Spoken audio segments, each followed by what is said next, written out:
sure that's going. All right. Hello, hello, and hello. I am the S.O.C.K, aka Thanos could have just doubled the resources. And welcome to the ninth session of Death's End. Where we left off, our young shinobi faced off against the leader of the Plague Doctor researchers who tried to force them to choose between the life of Kikunari and Yoshitomo. After the players made their decisions, the gas mask man made the decision to kill them both. It's like a eye for an eye scenario. And because of her rage in that moment, Azumi unlocked the power of the Sharingan, along with a strange dojutsu that apparently lets her see into the future and turns her eyes like a void black. Uzi was able to heal both Kikunari and Yoshitomo, but unfortunately, Yoshitomo's injuries claimed his life as he was protecting old man Zuko. And the gas mask man, after a intense battle, mostly of him getting dunked on by the entire group, was able to escape after being severely wounded. And our young shinobi made their escape from the burning forest as well. Things were looking hopeless for a little while as Gabrilla was able to maneuver the forest and leap around because of her expertise, but the rest of the party was not after many hours of combat and travel. Um, but just as it looked like the end was near, the fourth Hokage, Motoni Senju, showed up to rescue them as Uzi and Izumi passed out.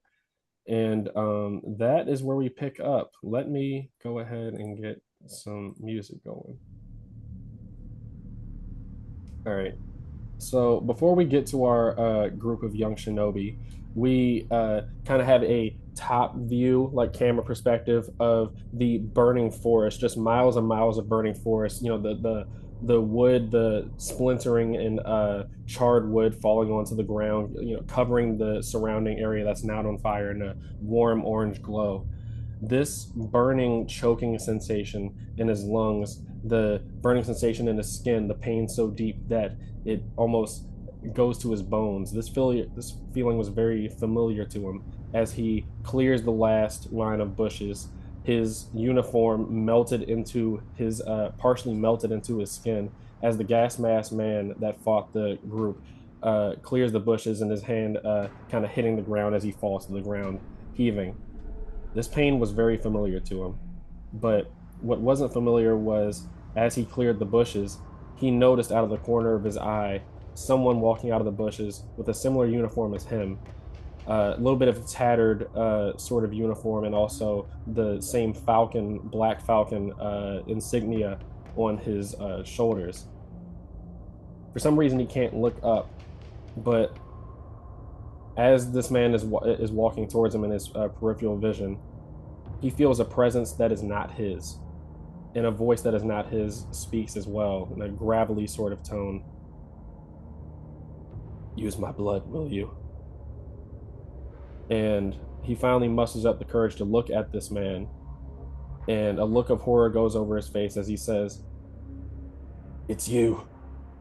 And the man raises his hands towards him and says, "Always has been." And we cut to black. And elsewhere, our young shinobi. Let me go ahead and get change the music a little bit.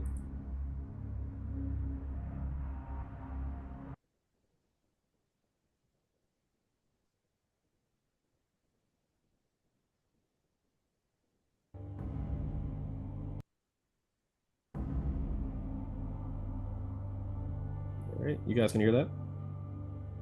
Mm-hmm. All right, yeah, but elsewhere, we return back to our young shinobi. I'll probably say, Gabriela, are you here?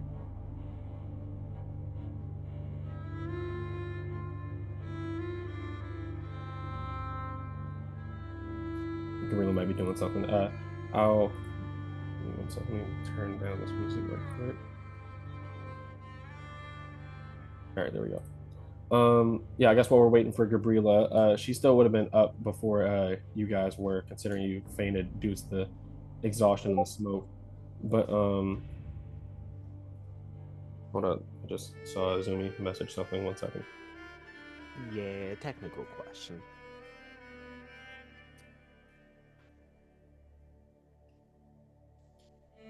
Okay, yeah, I'll address that once I describe you guys getting those. Yeah. Um, sorry if my voice sounds a little bit different. I am a little bit sick, but yeah. So uh, Gabriela would have been up while you guys were passed out. But I'll kind of let you guys take the lead. Both you guys would wake up around a similar time and everything. That's kind of up to you guys on who wants to go first as they wake up. Constitution save to see who wakes up first. Makes sense. I think that's valid. I think it is also a fun way to decide it. I do not remember if either of our constitutions are good, so you know what? I know Azumi's isn't. I got a 21. I got a 4. Yeah, no, I think a 4 beats a 21. Yeah, just maybe. Yeah, I mean that's just the way we've been playing it so far. I'm joking, but let me see. Unless 4 brings a gun, you know. So yeah, so Uzi, you would be waking up first. So you guys were, it kind of applies to both of you guys. So I mean actually all of you. You guys were traveling for, I had to calculate it, you were traveling for roughly 4 hours and 45 minutes, and that's not even including the time spent fighting and then moving through the forest and stuff. Uh so you guys are completely exhausted. You know, your bodies are like screaming bloody murder. Um I suppose it makes sense you would wake up first, Uzi. You wake up to feeling a very like um cool glow like on your skin, almost like one of those kind of like icy hot ice pack sort of things. And you see Yubuta, you look up at Yubuta, who is, you know, casting medical jutsu on you to heal you of your wounds and everything. You still have like bandages all over you just from the remaining one she had, and just some chakra enhanced honey over you as she looks like exhausted, like sweat falling from her brows. You wake up.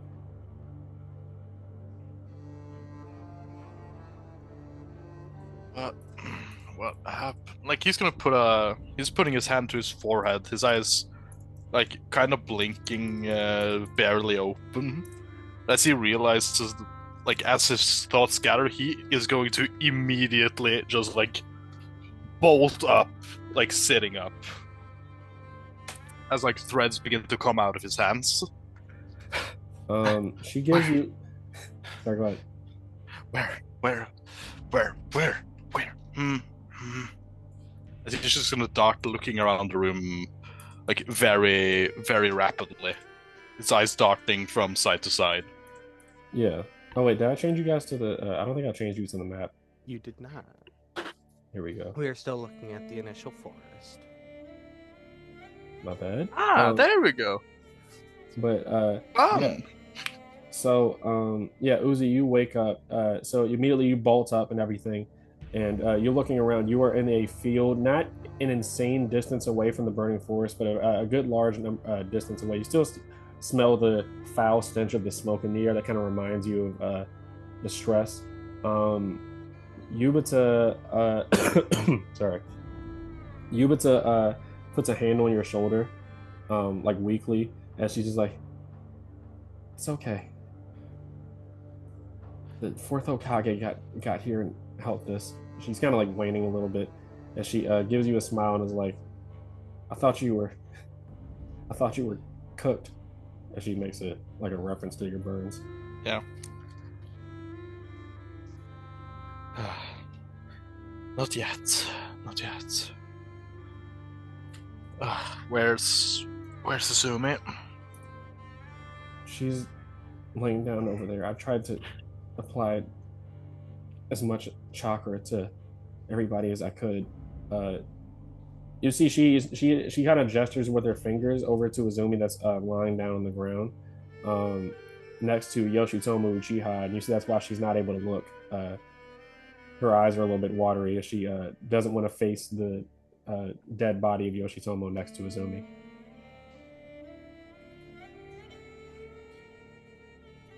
As is like being healed, he's just gonna, and sees that, well, except Yoshitomo, everyone seems to be fine. He's just gonna like relax his body as his arms just like fall down to the sides.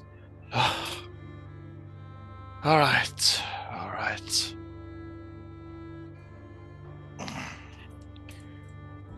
So we survived another day. Barely. Thank you. Yeah, as you say thank you, she her eyes kind of like soften at that, and you see she kind of like relaxes. She appeared very tense before. Now that you're looking at her relaxing and stuff, um, and she starts to faint. Basically, she stands up to like give you a hug, but then like mid hug, she just kind of like almost starts like falling to the ground. Like if it's mid hug, he's just gonna place her down very gently, and then as apparently she has been healing her, he's gonna cast healing waters back at her to yeah repay the favor basically. Yeah. Which is 2d4. All right, that's pretty bad. Yeah, it's kind of Eh, like fitting. I imagine it's because it's a lot harder to control your chakra in this scenario, just Yeah, given how exhausted you are. You apply some like you see that she was very like an uncomfortable type of exhausted combined with like her wounds and just actual like being exhausted like you guys. Uh, she's clearly been doing a lot of work. As you see, there are like a mass amount of honey on Kukunar and Mr. Zuko and Fujimaru off to the side, uh, laying on the ground. But you do ease her, like, more immediate wounds and everything, like, parts of the branches that like stuck into her body. Um, but yeah, I would also probably say, well, are you doing anything else right now? he's just gonna sit down next to Yubuta after laying her down. So he just kind of looks towards everyone. Okay. Um, yeah, you do see Nanko was sitting, looking like, concerned as he was sitting on a rock, waiting for you to wake up. He kind of gives you just like a that like nod that people give, just like a not as a greeting, but like acknowledging your presence. Yeah. Yeah, he just gives you a nod with a. Seems like he wants to say something more, but he doesn't really know what to say. So, um, Azumi, this is probably the point when you would wake up. I imagine like Uzi's chakra. You're very familiar with it, so you as soon as you feel him start feel his chakra kind of pulsing a little bit from healing Yubuta, you kind of well, that actually is up to you on how Azumi wakes up in this scenario. It was like the last thing you remember seeing was the fourth Hokage looking down at you as you passed out. Izumi would wake up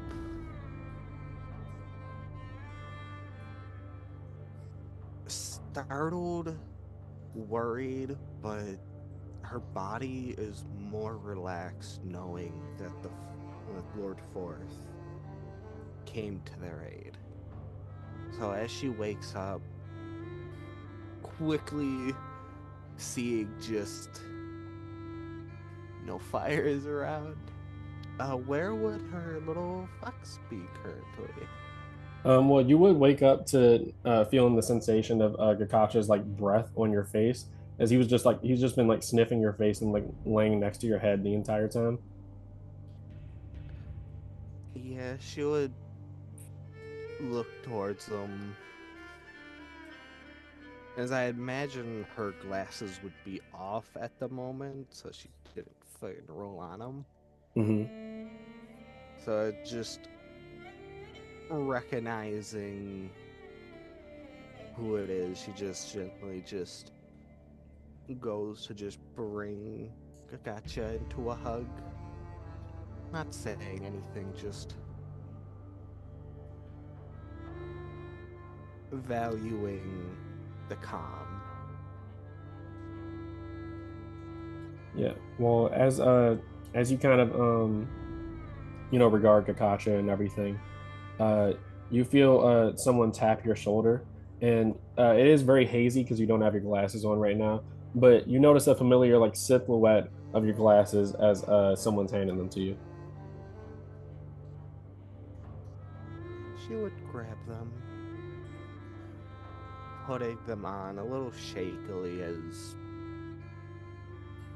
the excitement and fear of everything is just finally letting her body relax to a point. Now she would put them on, see who's there.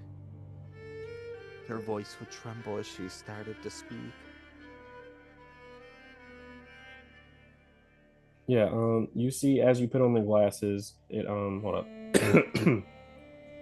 As you put on your glasses, you notice that the right lens is like extremely cracked and has like parts of it that have like fallen out. And just the general there's scratches all over like the lenses and stuff like that. But there's also just like a kind of like a thin layer of like smoke and like not tar, but smoke that like burnt wood that's kind of just like melted into the lenses a little bit. So very dirty sort of view. But you look up and see Motoni Senju, like I described before, around like 6'7", lean, muscular frame, but not like super big or like well built. Um, he has on like a very fashionable green kimono on and uh, regards you with a smile. He's just like, time to wake up, Four Eyes.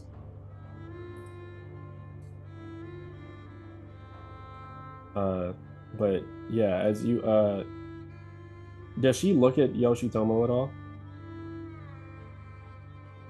I feel like her focus currently was first on Gagacha and Mm-hmm. then towards the Hokage. So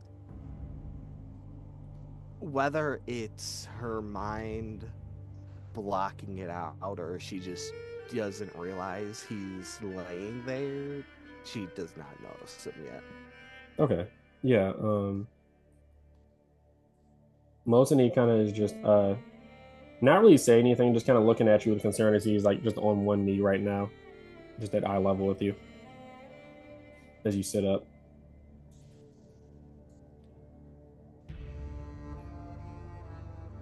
I I will say, what is that? I have so many questions. But for right now, I think I would rather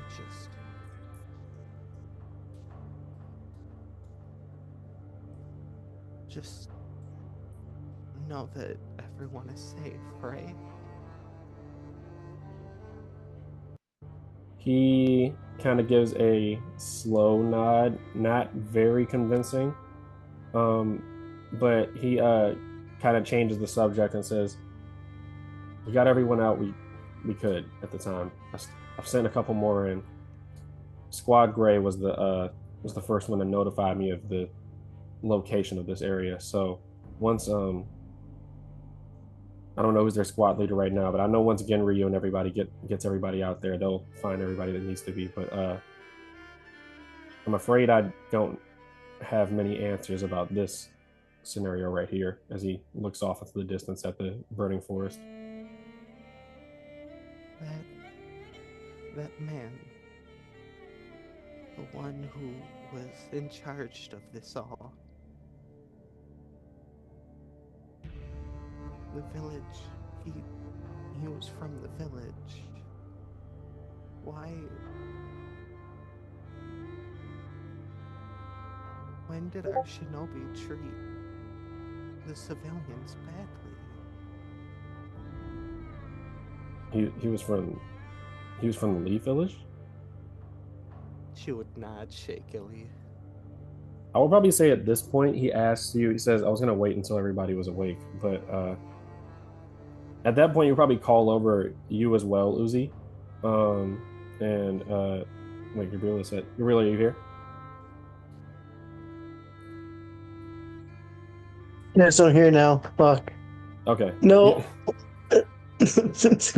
you're all good. I'll handle any other What role? conversation. Huh? What role did you want us to make? Oh no, you Nothing. don't have to make a roll. No, you don't have to Not a make a roll. roll. Um, Okay. I mean, I can handle any conversations you would have had before this, after, but essentially he calls all of you to, all the able-bodied to the side to basically give him the rundown of what happened. The fourth Hokage, I mean.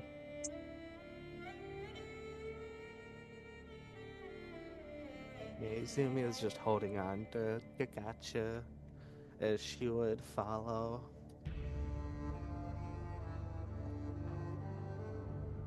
Is he asking for everyone to go? Yeah, he asks everybody to gather up and give their Yeah. account of what happened, which would basically just be you guys and Luminaire because Yubuta is passed out from exhaustion of healing everybody that she could. and then the others are disabled. But And I see Nanko over there standing up. yeah, Nanko specifically kind of like looks away from the Hokage as this all is happening and stuff. But I won't make you guys get me actually unless you would be omitting any details. We can just give a quick like time lapse of you saying that just describing what happened. Yeah, I feel like that would be most fitting here. Izumi would bring up the stuff that she saw near the end, as she is aware that is backed by no solid information as of currently, so Yeah. she would understand if people treated it more as like a hysteria thing of, oh my god, she went through so much. Or child. Yeah, you can see he. I would probably say it's a. No, I won't really make you make a check for this, unless you want to specifically know anything about Mosini. He does look a little bit skeptical at that last part that you're talking about, Izumi. Um, but basically, once you guys give him the rundown of everything, he had a very concerned face. At first, he was just kind of like floating in the air as he usually is. He doesn't usually walk around most of the time. He usually just uses one release to fly. But you see, he sits down, and that's an indicator of how serious he's taking this, as you're describing. But as you get to the section at the end talking about the gas mask man being from the village, um, he probably would have asked you to describe the scene of the village that you were like looking at and stuff, like just like the architecture. Um, you can see that he is. I would say you know him well enough, assuming that you can tell. He looks cautious and like nervous as you're describing your visions and everything, as he's kind of like looking at Gabrilla and Uzi out of the like side eye as you're describing and stuff. Um, but he basically tells you that that doesn't like match the architecture of like at any point within the Leaf Village. He would theorize that it's somewhere in the land of rain or somewhere near there based upon how you're describing like the buildings and stuff like that and the things that people were wearing.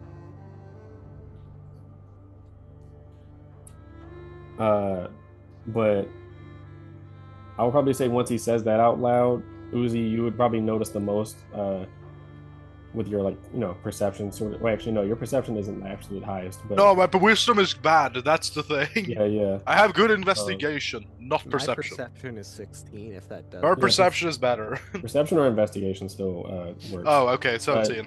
You do notice that once the land of rain is mentioned, Nanko like visibly kind of like shudders a little bit, but Motani kind of puts his face in his hands in like almost like shame as he kind of just says, if he's from the land of rain, he has probably a large number of things that he could hate us for. The war was long. It happened for 50 years, the Blood War, or the Third Shinobi War. Longer than I've been alive. And about 10 or so years in, that's when the effects of war start to have an effect on the day-to-day lives of everyone around, finances, what villages can afford what. And I guess some villagers weren't too keen on sharing their resources with the rest. I would ask you to make an insight check at that, guys. I glad Inside. Oh, okay. 21. 10.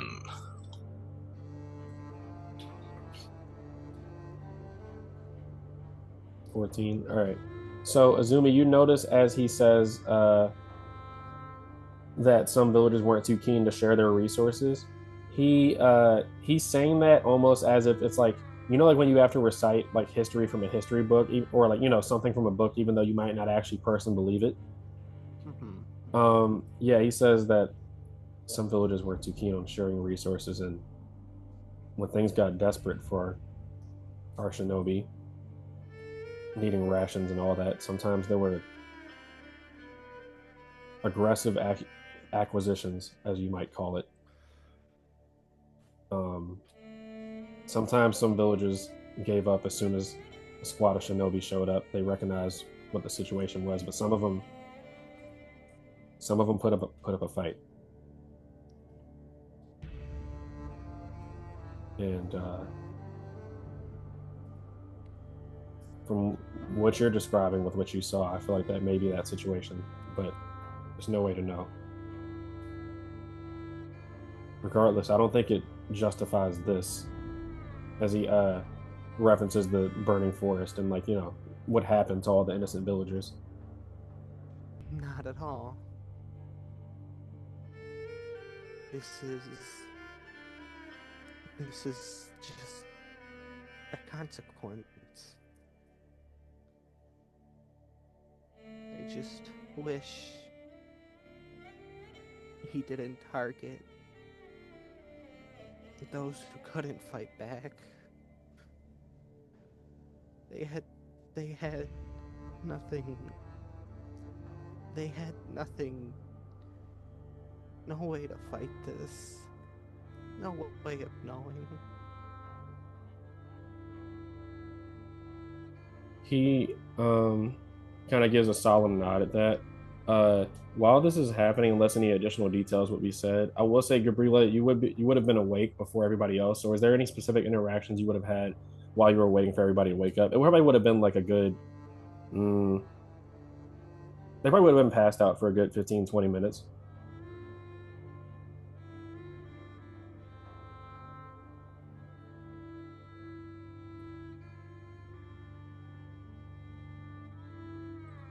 Gabrilla? I was sorry, I forgot. I muted my headset also. I forgot. No, you're all good. You're all good. So everyone was knocked out, including Limya, right? No, Luminaire was up. The only people that were knocked out were Uzi, Azumi, and Kukunara passed out pretty soon, like once you guys got safe. And yeah, pretty much the only people up were you, Luminaire, and Yubuta, really. Along with Lord Forth, of course. Yeah, I mean, your fourth Hokage, yeah. But he that would have just been basically a series of you having to help the Hokage carry a couple people out of the burning forest and everything. Yep. Okay. And first thing I would have done once we got to safety is put Yoshito down beside Uzumi Yeah. with his arms like crossed against his chest, his eyes closed. First thing. Uh, and then talk to Limya. Okay. Like, and then just like before collapsing, like before she can say a word, she'll just collapse on the floor exhausted. Oh yeah, no, your body's definitely like screaming at you too, but it's just not at the same level as the others and stuff. She'll still drop to her knees, lay on the Mm-hmm. floor, exhausted, and just have like process everything she just went through. Luminaire kind of sits down next to you. You see he is not necessarily bleeding a whole bunch because the burns kind of cauterized his wounds a little bit, but he's just majorly banged up, like welts all over his face and stuff. As he kind of just runs over the story with you of him Yubuta and then Fujimaru fighting the last strange thug that they defeated. And yeah, no, he's pretty banged up, but he sits down and kind of just pulls you into like a side hug sort of scenario where like it's more so not that he's not trying to comfort you, but it's more so he also is very much traumatized after what happened and stuff. So he almost kind of just leans on you more than you would be leaning on him, that sort of scenario. She'll hold him back in return. Then just sit there in silence with him, processing what we just went through. I'll say when you were putting down Yoshitomo, um, and then you crossed your his arms over themselves and then closed his eyes, you noticed like ever so faintly, uh, he's dead. Like you know this for sure just from the coldness of his body, like how stiff his his body is and stuff. You can almost swear you could slightly see him mouthing the words, "I'm not done," like ever so slightly, like just like his mouth like forming the words, "I'm not done." And this happened for like maybe like a minute or two after you crossed his arms over themselves and basically gave him a proper um position, I Instinct. guess. Yeah, yeah. That's just something you noticed, before you sat down with Luminary and stuff, is him mouthing the words "I'm not done," and eventually he stopped doing that. You assume that it's just air leaving his body. Yeah, She wouldn't think much of it at the moment. but yeah, I mean, after that interaction with the fourth Hokage, I feel like after you guys telling the story for a little while, um, you hear some shinobi walk up, or you see them walk up, kind of emerging from the forest. Let's see.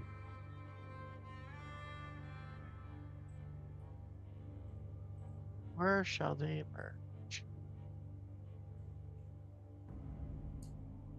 You see all leaping into the field. Uzi, you recognize one. Well, actually, two of them. No, no, You no. you recognize two of them. One being Kenji Yamanaka, you guys' friend Wakimana's older brother, who you saw earlier in the day,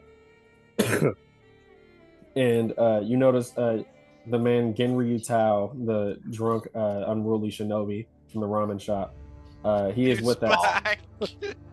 and a a man of around like 6'3", you would guess, decently tall, uh, not as stocky as Ginryu, but clearly well built, and has a big scar that goes from his forehead down to the left side of his face. It has like white spiky hair. Not a shinobi you've seen before, but you clearly see that he probably forms the three-man cell with Kenji and Ginryu. They leap into the field and walk up to the fourth Hokage and bow. Uzi, you definitely notice out of the corner of your eye, Ginryu is like giving you a hard stare. He's not saying anything right now, but he very much is giving you like a death glare sort of thing. Um, I would like to give him a knowing look back. I'm not gonna say or do anything. I'm just gonna like give him a look that says, "Yeah, I know." um, yeah. You do see, you kind of notice Motoni kind of raises his eyebrow a little, like slightly, as he looks at you, but he's like he doesn't really know, so he just gets the report from Genryu. They say that there's more of these what you guys have called plate touch or zombies and stuff in the forest, and they eliminated a good portion. Izumi Izumi would also hand over the research notebook that she asked Lucy to give to her just to. God damn it! I was gonna burn that thing. Yeah, Genryu does step up to take the book, but as he does, Kenji puts a hand on his shoulder and says, "Not you. You can barely even read." Uh, and he grabs the book and gives you a nod. Yeah, I would say after that moment, Izumi's eyes would look over the group. She would silently set the gotcha down and just go to sit beside Yoshitomo. Okay, yeah, we can handle that in a second.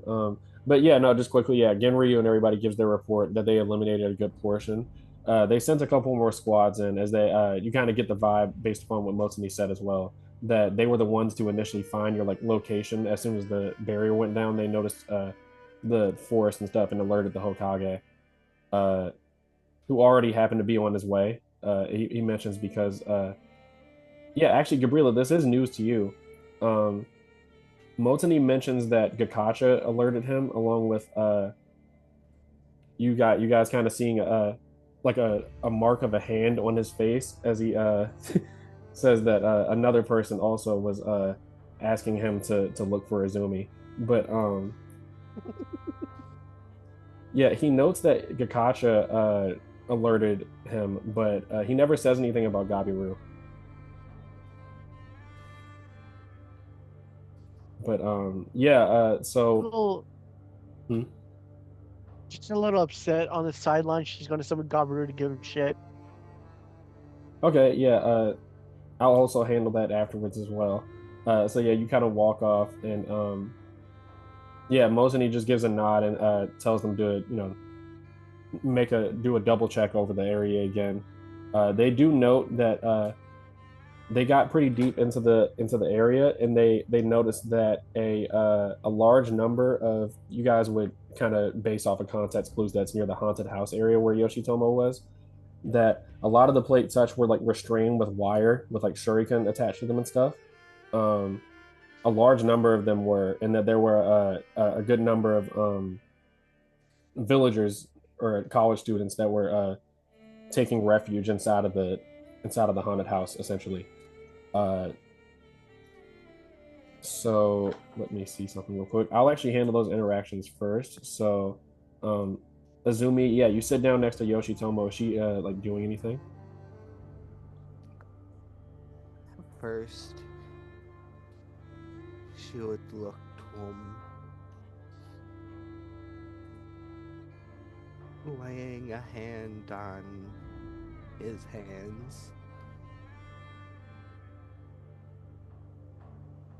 As much as she doesn't want to believe it, the coldness of his body, along with having seen it happen mid-combat before,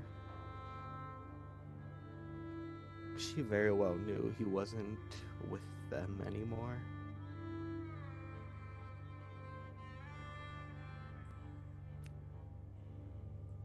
I feel like At first, sorry, go ahead. at first it would be silent tears.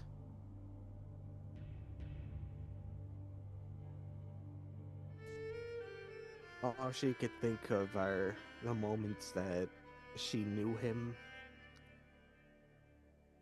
and then she could recall one nickname that he hated because it sounded too cute for his liking or something along those lines. That of being Yoshi, of course. Mm-hmm.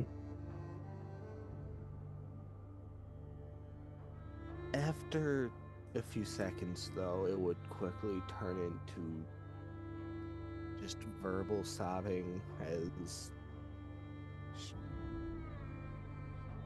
as she just collapses over him, just muttering to herself incoherently. Just one question plaguing her thoughts of why was he there? You weren't supposed to be there.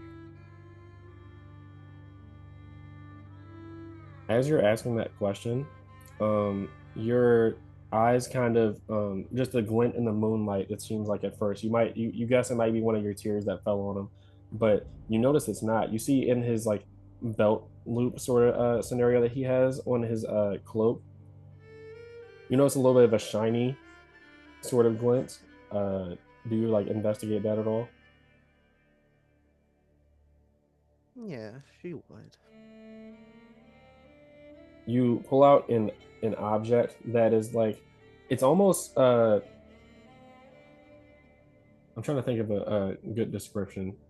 Um, it has the Uchiha clan symbol on it, but it's like an origami boat almost. And can you make me a history check real quick? Of course. I was trying to find a picture for it, but I couldn't really find what I was looking for to describe it. 16. 16. All right. Yeah, so you're able to remember this. So in the very distant past, around the first Shinobi era, Yoshitomo definitely would have told you this in one of his many like lectures about Uchiha history and stuff. Um, Mm-hmm. there was a very strong period where there was two main like subsections of the Uchiha clan to start off. There was the Izanami tribe that with the corresponding techniques named after those two tribes. But the Uchiha clan was split into two tribes between the Izanami tribe and the Izanagi tribe, and they both differed in their opinions on how the Uchiha should be treated within the world.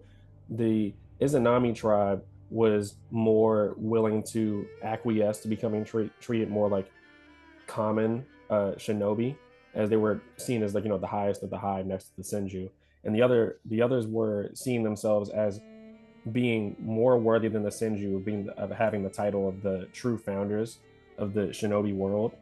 They didn't want to split the credit with the senju clan essentially. uh, they were warring for a good large amount of time, but eventually the Uzumaki, along with the help from the Senju, but mainly the Uzumaki tribe, Uzumaki clan, were able to help broker peace between the two. And a symbolic sort of show of the union between the two tribes was this item that you're seeing right here. It has the Uzumaki, not the Uzumaki, the Uchiha symbol in it, but it has swirls around it similar to the Uzumaki clan's insignia to signify that it is almost shaped similar to a boat, but it has like kind of like paper airplane wings at the end of it to basically symbolize the blending of the two tribes of the clans together and everything. Um, is basically used as a like peace offering. So you see that that was in his pocket.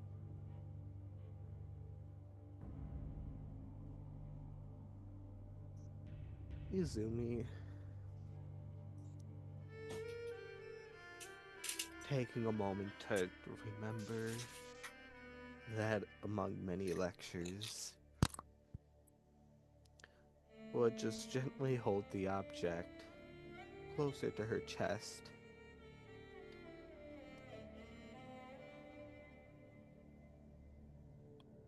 You wanted to prevent tragedy.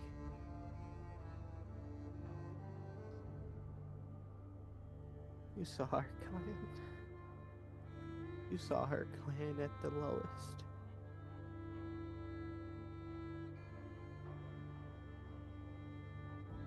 You weren't supposed to die.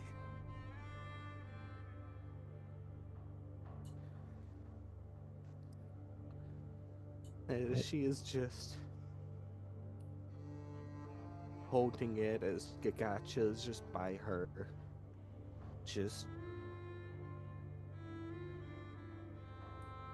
trying to give her any support as can, as Izumi is just overwhelmed by emotion.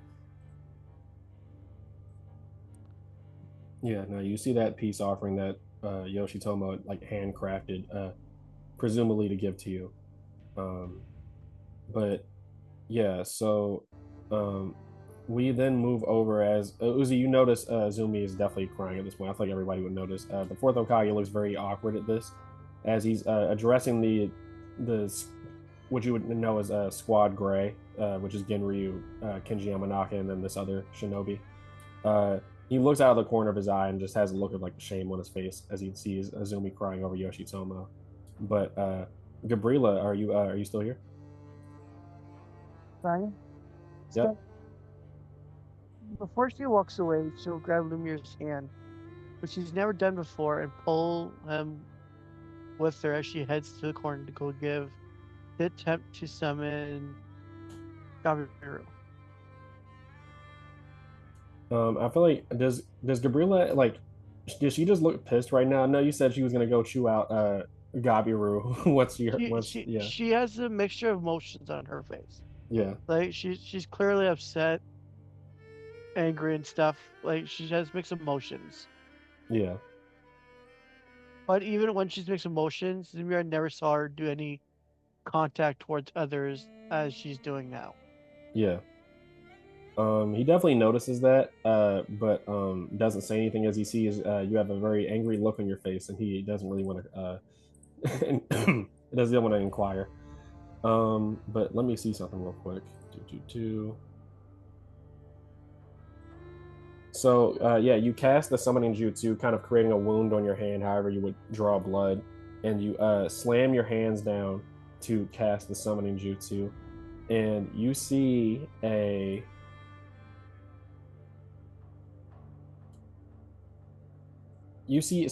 similar jumping spider to Gabiru, but very clearly not Gabiru.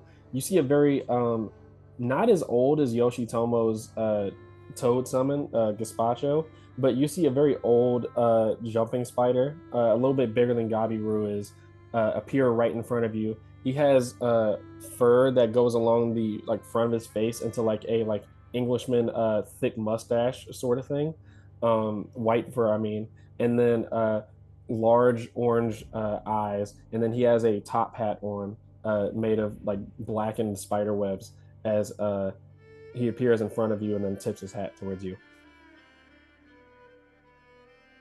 She's going look confused and say, "Who? You're not Gabiru." Well, hello there. My name is Ongoldor. In place of your summoning contract, we have a clause just in case of the locational issues of your contracted summon. I will be here in his stead until the time comes. And I won't make you make an insight check. You see, he's like very much like stuttering, and like he has something to say but isn't saying it.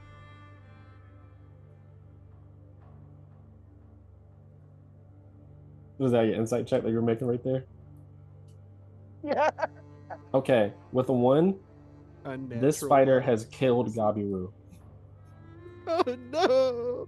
You were Oh, convinced that this spider has done something horrible to Gabiru. As that there would be no reason why Gabiru would never show up when you would ask. All right. So she's going to take a deep breath, put her hand above her head, for Sky to crawl onto her hand. Sky crawls into your hand, like shaking a And little then bit. she's going to put Sky onto Lumia. So can you kindly hold her, please, and shield her eyes? I don't want her to see what's going to happen next. Oh no! Is there an event going on? Does What's Lumia going to grab happen? Sky? Does Lumia grab Sky? Yeah, he grabs Sky. She's immediately going to pounce onto Ongoldor while saying, "What did you do to him?" As you leap towards him, he's like, "A hug, not a hug." As you as you leap onto him, and he's like, I have no idea what you mean. I have done nothing of the sort." Where is Gabrielle? And she's going to like twist his legs, like one I of his can't. legs to hurt him. I can't say it. Why'd you kill him? Where is he? Kill him? Are you mad? Depends. Where's Gabiru? He's only showed up when I need him. As I said, in the event of a locational issue with your summon, I am here in his stead.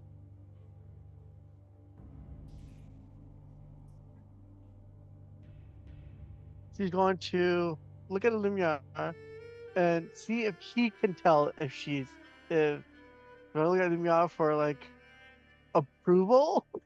Luminary, you mean? I know you're going with the French pronunciation. Yeah, sorry. You know, you're all good. Luminary kind of shrugs his shoulders and says, Gabrilla, he doesn't really seem like the killing type, as he looks at Ongoldor like he's lame. Almost like he looks very disappointed. She's going to slowly let it go on door because Demier. I'm gonna have trouble saying his name. I'm Luminaire. French. I'm sorry. No, you're all good. Yeah. Lumiere. Gabrilla, the only real Frenchman among us. Lumiere. But no, you guys all do hear this at this point. Just the screaming of a very like an old sounding like chipper chipper voice as you see Gabrilla in the distance, like Manhandling a powers. giant spider. Yeah, like torturing a very old looking spider with a top hat on. Uh, you unhand She's him. going, Sorry, go ahead. yeah, yeah. She's going to let go of him and stand back and because her only emotional pet animal now is Sky. She's gonna put Sky onto her shoulder Hmm. to keep her calm from jumping again,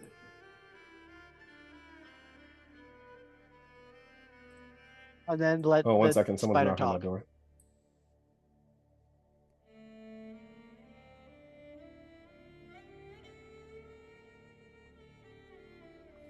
Ah,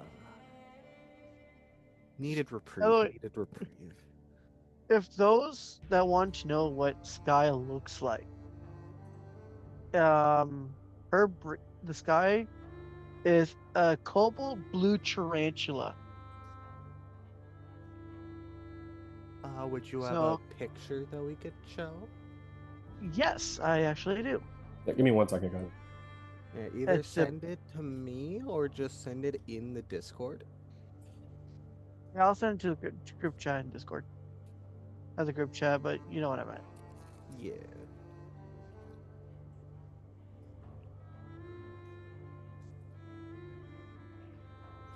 I find it's one of the most beautiful spiders there is. That is such a cute spider. I will That do this for those. Is a beautiful, cute spider. I believe they're in the top 5 largest tarantulas. I think someone in the comments going to fact check me. I guarantee it. But yeah, so it's one of the large spiders that tend to eat like reptiles, rats, and stuff, and that's why Gabrilla been feeding her rats. Understandably.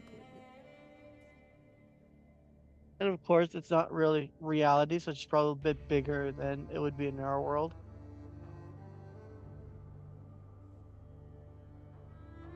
She kind of made her Sky kind of made her nest in Gabrilla's hair.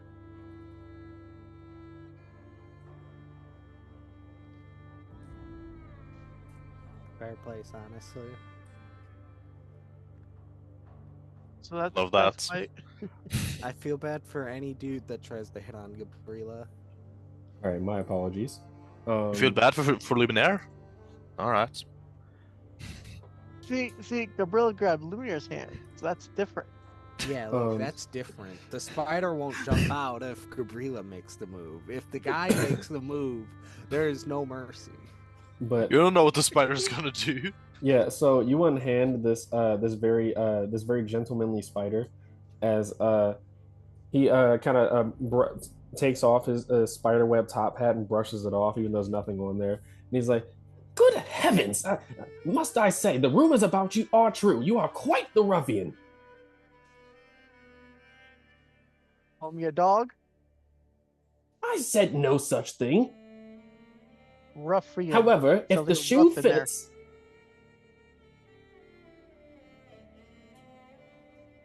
he kind If of the Well, shoe huffs it. fits, what? No, that was the end of his statement. He said, "If the shoe fits," he's basically alluding to he thinks that. But yeah, he just says, "As I said, you are on a need to know basis in terms of information about the tribe of spiders. At this current moment, I will be in Gabiru's stead.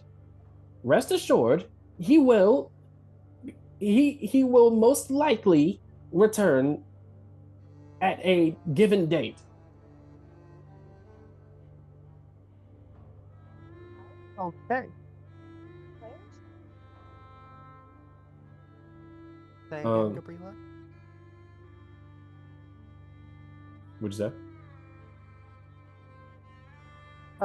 So Gabrilla is going to be like, okay, and then she's going to gesture towards Sky to see what Ongoldor has something to say about Sky. Because we all know Gabrilla was in love with Sky. So wondering what Yep. he thinks about Sky. And that might determine her next move. You kind of he kind of as you gesture towards Sky, you look at Sky. He notices Sky, and then you see he takes off his hat and my apologies. I had no idea Fair Maiden was in my presence. Must I say, your colorations are quite effervescent today. As he tips his hat. This spider has Rizzler energy. I need to say it. I'm sorry. Ongoldor has it. This spider is definitely maidenless. I like to he didn't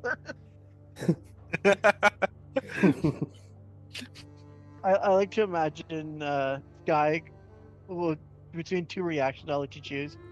Scuffs him off, pisses on Gabaru, or like lets out a happy purr from the praise. um, No. Sky definitely is not feeling similar to her reaction to Gabiru whenever Gabiru starts like simping from Sanji from One Piece. Um, she just kind of tips up her head, but you see she very clearly is worried about Gabiru that you can tell from her body language and stuff. Um, Luminaire kind of pulls you to the side though and says, "So this guy's definitely lying about something." You think so? I couldn't tell. I mean, I don't know. You're a little bit, She says sarcastically. you're not the sharpest. You're not the sharpest kunai in the armory. If you catch my drift. There's I know. She sighs in defeat from saying that. But there's one thing I do know. Gabiru would never betray me. So if Gabiru isn't here, something bad happened to Gabiru, and we're going to get under the estimate. But for now, he's the only hint to Gabiru. So we need, Sky, use your womanly charms on him. Get as much info as you can. Oh no. Sky looks like annoyed at that, but Kidding, you don't have to. Give her a Sky few bits. nods or does a Yep. spider version of a letting you know.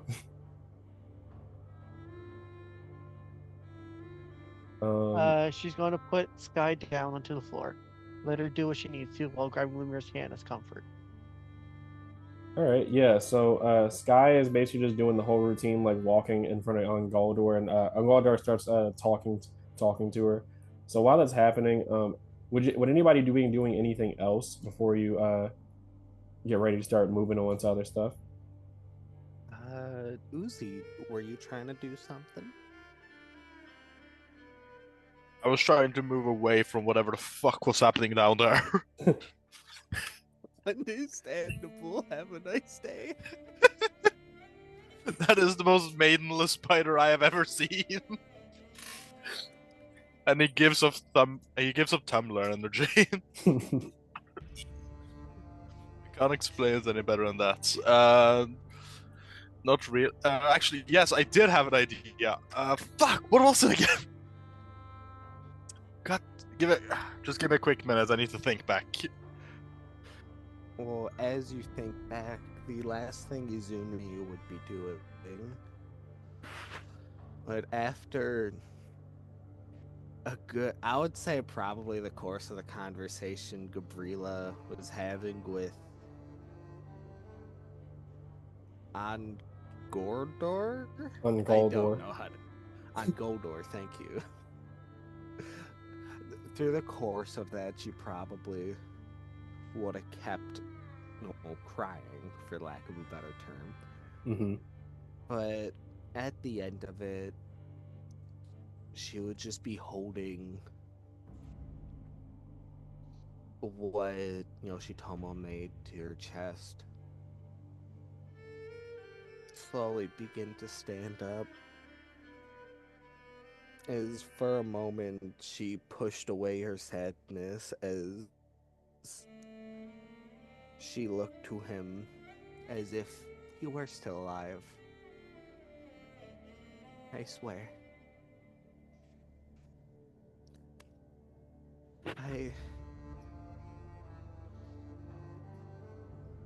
I will continue the Uchiha legacy. I refuse. I refuse to let your dream die. The Uchiha will return to what it was. And as long as I draw breath, I will not allow another tragedy to go down without giving it my all to prevent it.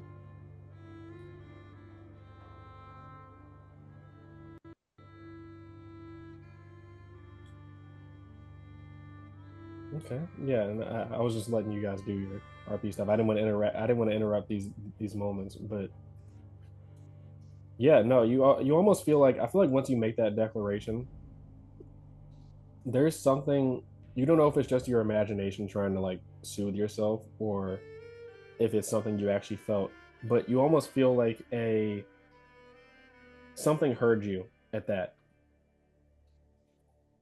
Like the way the wind blows, it almost feels like something was not carried away, but it almost feels like a weight that was like present that like was kind of weighing on all you guys like emotionally and mentally. It feels like that kind of leaves a little bit. Uh, but yeah, Uzi, you said you were still thinking about what you're doing. Yeah, no, I remember what I was going to do now. Okay. I was going to approach Nanko. All right. Yeah, yeah. He's still sitting on the rock. So, what is it that you wanted to say to me?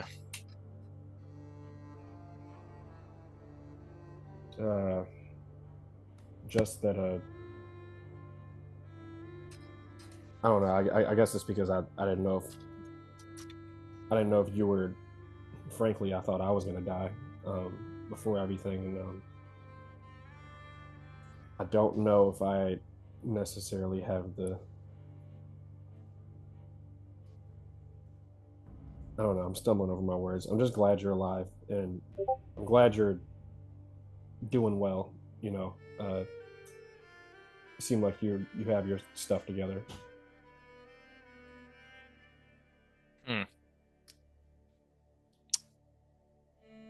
Not the message I thought I was going to get today, but thank you. Just look, become your own person, right? Just becoming your own person, all right? That's all I wanted to say. There's That is the plan. there's people that are going to try to tell you what you need to do and what you need to sacrifice, but just do what you want to do, I guess.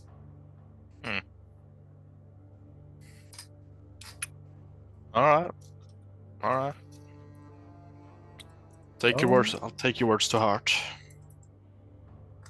Make me an insight check. As you see, he's looking at you very warmly. I don't think I'd ever described his like appearance and everything, but similar to as before with well, actually, yeah, he was the first one you saw. He's a very like gaunt sort of appearance that you can tell just from his usage of like either Grave Walker or other drugs. But there's something familiar about his like something familiar about his face. Like you can't quite pinpoint it, but like the shape of his hair and then like the like his facial features look very familiar for some reason to you. A 15? Yeah, I just need to check something. That is... Yeah, okay, no, it's good. You see that he does have more to say, and with a 15, yeah. I'll say that you are able to like just barely notice that maybe the reason why he's not why it sounded like he had a lot more to say beforehand.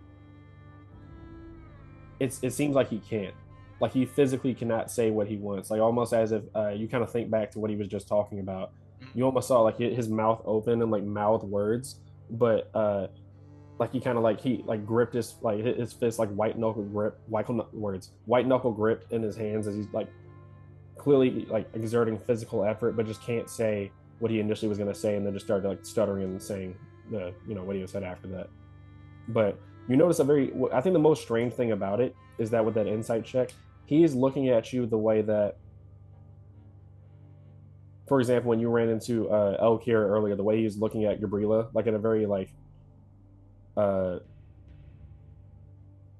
fatherly way, if that makes sense, or like a protective, like like how a mentor looks at like somebody essentially, or like Yeah. somebody like a family member. Yeah, that's how he's like looking at you essentially.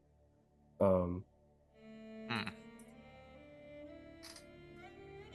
As he realizes that he physically can't say what he wants to, he just like gives him like a knowing look and a small nod. Alright, I get it.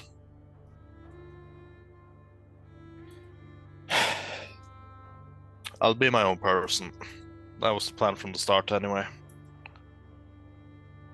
you notice as would he be like walking away as he says that? Yeah, he would be walking away to.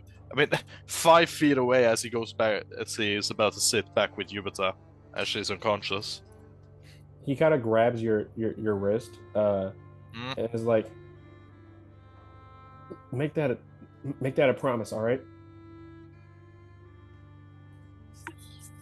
Just don't become like me. All right? I thought I had to be something from honestly before I was even your age. I had everything mapped out in my life, but and you see him once again like he physically can't continue what he's gonna say, but then like changes and says, I just I didn't like blood kind of like dripping from his hands. Is like he's digging his nails into his hand almost with like effort as he just like I didn't let myself become who I wanted to. Once that happens, other people decide your life for you. Just don't be like me, all right? Alright, I promise. He looks at you with like a very serious like look before. He's not you wouldn't guess he's a very courageous man at all. He seems very cowardly, but there's like a strength behind his or like a resolve behind his eyes as he's like making sure that you're literally promising him. So he's making like heavy eye contact to see if you're like how like sincere is Uzi being like. Basically, I'm wondering like what is his like what's kind of like running through his mind in this moment. Like what does he like think about like this? Because you've never met this dude before. Yeah. Yeah. It started out as just like at first he just assumed that this was a random person, like that had just like that was kind of like almost overdosing on whatever he was using and just like seeing hallucinations. But as he's like kind of piecing it together, realizing that this guy has a see as or at least he's assuming that this guy has a seal on him that prevents him from talking about whatever it is he wants to talk about. If he feels like that this might actually that this isn't someone who's just like a random person, but might actually have some ties to his family and maybe speaking from experience about something that has happened with them, as he's kind of took a particular interest in Uzi. Yeah, he you said he was just talking out of his ass. I mean, Yeah, like, like what, it started as Mhm. that, which is that he kind of pieced some things together. I'll probably have him make an insight check. If you're not being sincere about like him like making sure you promise, then make a deception check. But if you are being truthful, that would just be a persuasion check with advantage. All right, persuasion check it is. Like, because if there's one thing that Uzi trusts, it is like his gut feeling on what situations are right and what's wrong. Yeah. And he does feel like this person is clearly not just someone random. Like this guy has something to say that he is physically harming himself to get out. Not 20! Fuck yeah. Perfect timing! So Wait, Will of Fire! Did I Yeah. get that right? Additional Well of Fire, yeah. Woo! a combat scenario. So yeah, you can gain that. So you should have 2 right now, if I'm not I mistaken. have 'Cause you start to. with 1. But yeah, so with a nat 20, it's Perfect not even timing. like this is like very. It's not the usual vibe I feel like that Uzi is used to. Is just because you were raised to be able to normally talk while, like you said, just talking through your ass and just kind of always having to have some layer of strategy with your words. But with this, you're just being completely sincere and you not holding on to any of this like air of calculation to your words. Very clearly gets through to Nonko. You see his eyes soften and kind of like get glassy out a little bit as he looks down at his hands after he lets go of your wrist and everything. He looks down at his hands like both sides and then just kind of grips his fist and then just nods and he goes to sit down and like faces away from you as he just looks out into the night sky. But yeah, a little bit shortly after that, unless anybody's doing anything else, some medic ninja would show up along with a squadron of like other shinobi. So you guys would be like gathered up. Azumi and Uzi, you kind of you notice that there's this new spider now with a top hat on and a top hat on made of spider webs and apparently I don't want to notice this. he tips his hat to both of you. Says, "Salutations! I've been informed that you are compatriots to our contracted summoner here, Gabrilla. So, how do you do? I shall be accompanying you in all of your juvenile delinquent activities for the foreseeable future."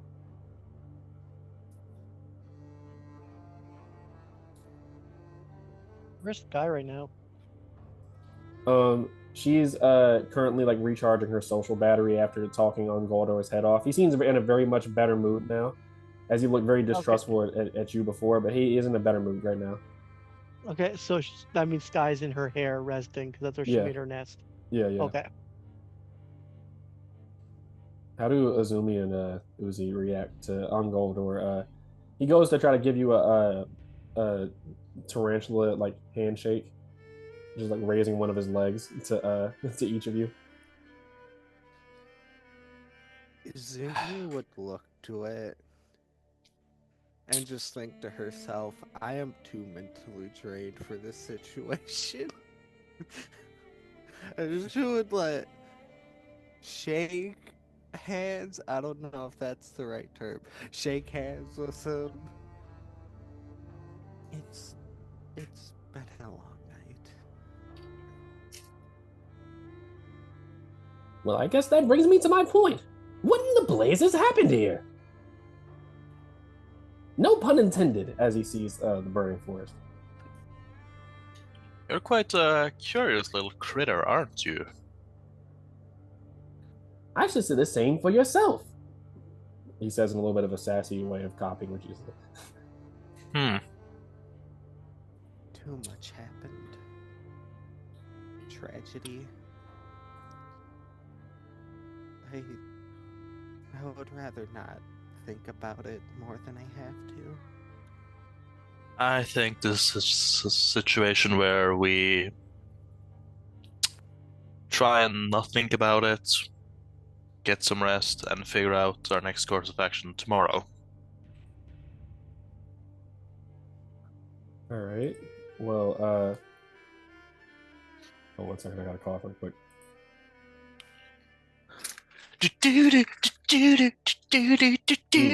Sorry, I'm making some content. But yeah, so as a side note, it would just be like a quick time lapse thing as you guys are being gathered up. So Kikunara is still like clearly very severely wounded. Like there's like a pool of blood, like dried blood underneath her. As Yubuta closed up the wound mostly, but Izumi would offer the honey. There's still 3 charges of it left to whoever looked like they would need it. yeah. I mean, that would definitely help a little bit. All the people were like severely wounded. So Kikunara is severely wounded from her neck injury. Um, Mr. Zuko still is. Uzi healed him to the point where it's like there's no lethal situations going on here, but his stomach had been like uh melted into and clawed at, so he is not doing too good as he's Wait a minute. down. Huh? Oh, I completely forgot about that. Yeah. And Fujimaro has reached the mechanically speaking, he reached the maximum amount for the plague. So you see, he's just like he's not dead, but he is like as close to a corpse as you could possibly be. So that's just a quick time lapse of that. Some medic ninja show up along with the last thing you see before you get um, examined by the medical ninja are you see a group of like college students, like shinobi that are not shinobi, a group of college students, like the villagers that have been described before by Genryu, kind of all walk up. It's a group of around like 10 or 12 of them, led by Gaspacho, as he very like hurriedly rushes over to Yoshitomo. Um, and yeah, so you guys are examined. Azumi was the only one who caught the plague condition, but Uzi was attacked by the gas thrower. I think the only person that wasn't involved in any plague scenarios was Gabrilla. Um, Yeah. so they do recommend you to. I'll have the medic nin show up very quick. Hold up. Yeah, a couple medic ninjas show up, about like 8 of them, as they're kind of examining everybody. They do tell you. Actually, they'll probably just tell the entire group because you were exposed to like whatever it is described as this illness, I guess, that turned people into this, because this has never been like seen before or anything. So they just tell you to stop by the hospital when you get into the village, but for now you're not taken into like immediate care or anything.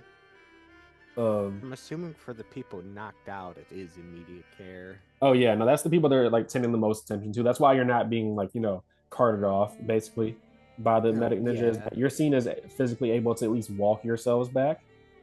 Uh, but yeah, so they start going to work on everybody else, um, along with the group of college students.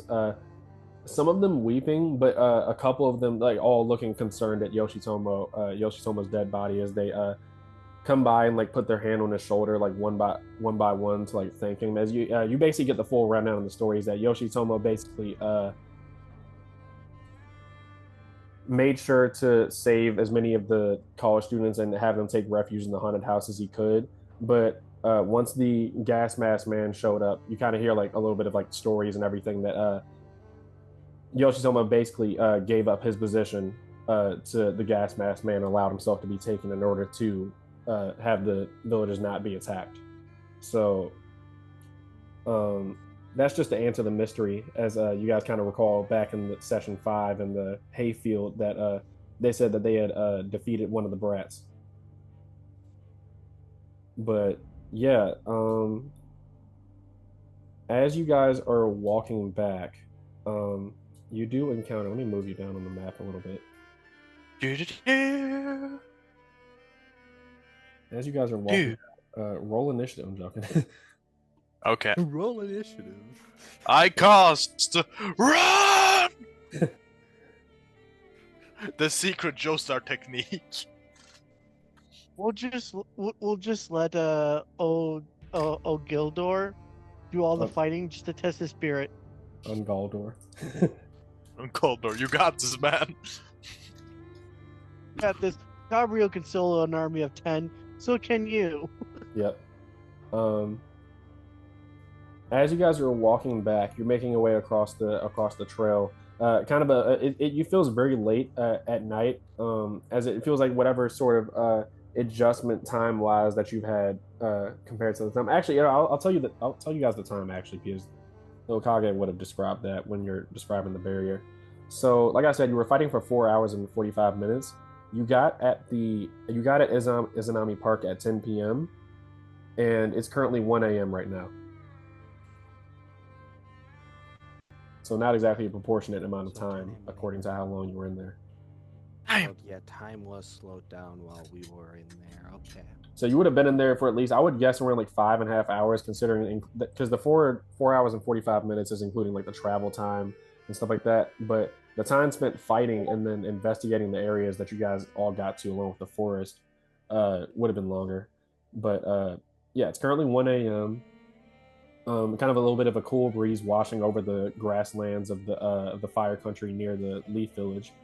As you're walking for a good 30 minutes down the trail, and I'll probably say Gabrilla has the best sense of smell, I would imagine. Gabrilla, you smell this the smell of blood, like fresh blood, in the area as you're walking along the trail. She's going as she's walking, she's taking the dragon stance. Yeah, you guys all see Gabrilla take a stance, like a combat stance. Is something wrong? I smell there's blood. Fresh blood ahead.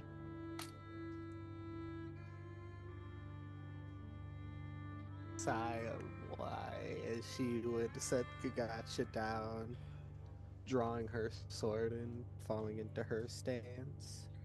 Barbodo!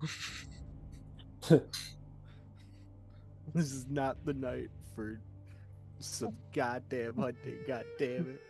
Me too. We're traumatized and pissed. We're So gonna end this violently. it's a little bit further. It's a little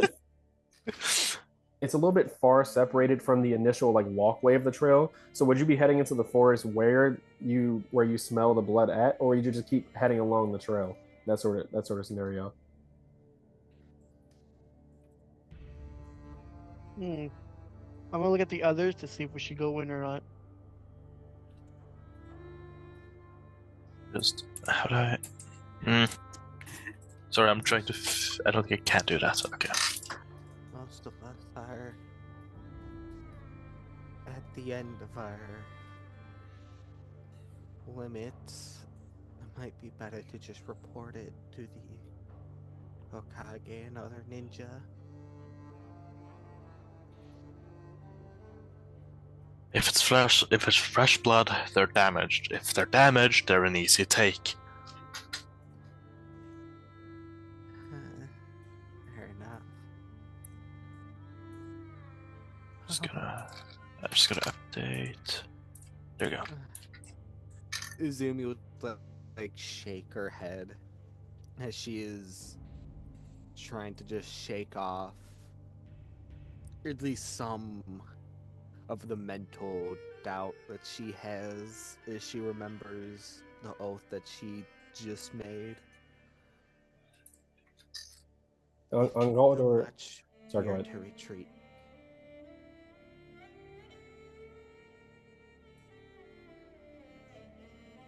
Yeah. If it's too much, we are to retreat. All right. Let's handle it. I have a quick question. Mm-hmm. How would I change this? How would I change the size of tokens? I would have to do that. Yeah. Okay. Barbodo is large now. He is a yes, yes, large Barbodo. Yeah. We're gonna make you proper tokens here for next time. Anyways, go on. But yeah, so you guys all take your battle stances. Luminaire kind of sighs and says, "I'm so tired," as he draws his bow. Let's be quick about it. Ongoldor speaks up and says, "I think we should all have tea time and sit down for at least 30 minutes to ruminate over this decision." All right, let's have a vote. Who wants to listen to the spider? No one? Good. Izumi is just passively have tuned out the spider. I'm not ready for this new character. I am just gonna pretend like he is a deer. Yeah, so you guys keep walking, and Ongoldor is like, wait, hold up. Yeah, so you guys clear the bushes where Gabrilla is able to track the smell upwind and everything. Um, yeah, so you guys break this clearing, and the first thing you notice is a not a cross, but trees that have been like jammed into the ground and kind of like jammed into it, like branches that have been jammed into each other to form like a makeshift cross, that sort of scenario. And you see strung up on this cross, you see the familiar form of this gas mask man. He is nailed to this cross with multiple. Actually, I would probably say you have to investigate, but you see multiple white, like spiky shapes are like protruding from him as they are clearly are like the things that are have stuck him to this structure, this cross-shaped structure, as he kind of is like drooping, still alive, but you hear like haggard breaths as he's like kind of like blood falling from the like the cracked portion of the mask. You see that his uniform is hold on, I think the music is about to change to me. Not put that right there. 1 second. Just to ask, when the medics and whatnot came by, did everyone give the zombie virus syringe or the plague touch Oh yeah, syringe that is a they good had? question. Yeah, because you guys do have all of you That have a is, syringe. I just remembered about it. Which is why I ask, would ever, because if everyone else did, I would say Izumi does, but otherwise she's gonna forget that she has it. I have it on me. I have it on me also. Okay, Yeah, so just who would have given wanted it to up? make sure. Gabrilla. There is sweet, sweet karma to be had here, if we want to go down that route. Oh, no, guys, you don't have to make a choice. Gabrilla pulls out the needle and Yes! throws it at him. It says, "Get what you deserve." It was a good... She's pissed, she's traumatized, and she wants him to go through what everyone else went through. So she's going to, without thinking, throw the needle to inject him with it. Okay, yeah. So Hang you like on, I need to roll something. No! when I said give up your needle, I meant like were you giving it as like evidence to the shinobi Yeah, previously? that's also what I was But implying. hey, that's Are we? fine. Yeah, real quick, I need to roll something. Oh, Nope. Yeah, go off, Gabrilla. is What this a were you range attack? rolling? Intelligence? No, is No, this a range attack at advantage since he's pinned? Yeah. Oh, yes. Hit the credit. Get the crit. as Gabrilla would throw the syringe, almost on instinct, Izumi would flare her chakra, having enough chakra to flare it to get the attention of the other ninja. Mm-hmm. As she does not want to be in a trap like situation and then have no one know about it. Yeah. Says it. Yeah, 22. Okay. Yeah. So now that definitely hits him as he is impaled upon this cross structure. So as you throw this into him, is it just like you throw it like to his chest or something like that? Right on his arc. All right. Yeah. So, yeah, I mean, I'll describe a little bit further before you describe you throwing the needle into him. But yeah, he is impaled upon this cross with like these white sort of spiky shapes objects doing so. Um, his gas mask is nearly like cracked, almost in half. Of you see it kind of his hair falling out of like the cracked sections and everything, and you see there's his face underneath it, not fully shown, but you see his face is severely wounded as well, along with the parts of the armor that you had broken away, Gabrilla. You see that he has multiple wounds, like hole shaped wounds in his body as well, from where he would have been wounded and stuff by whoever did this. Um, as you throw the kunai into him, uh, you hear him like scream out like a yelp of pain, and start like coughing as more blood kind of falls from his gas mask, and he looks up at you, and you see his like the part of his eyebrow that is showing kind of furrow as he says, "You cunts, go ahead, do whatever you want." as What were he the starts words you coughing said? violently as his veins start turning black. What were the words you said? An eye for an eye? I very well know that you have tragedy linked to Konoha. I very well know there is righteous anger. I won't assume I know who was taken from you.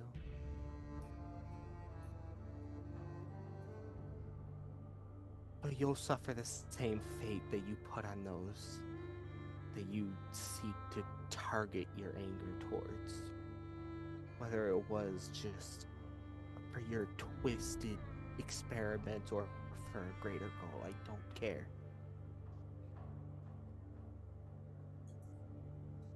Let me ask you this.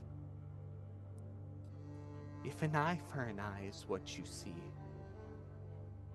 wouldn't you become blind? Wouldn't you be lost to the hatred?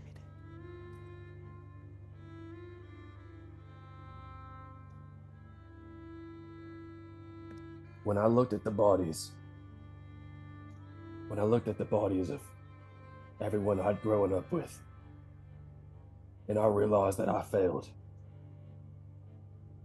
I realized one thing, kid.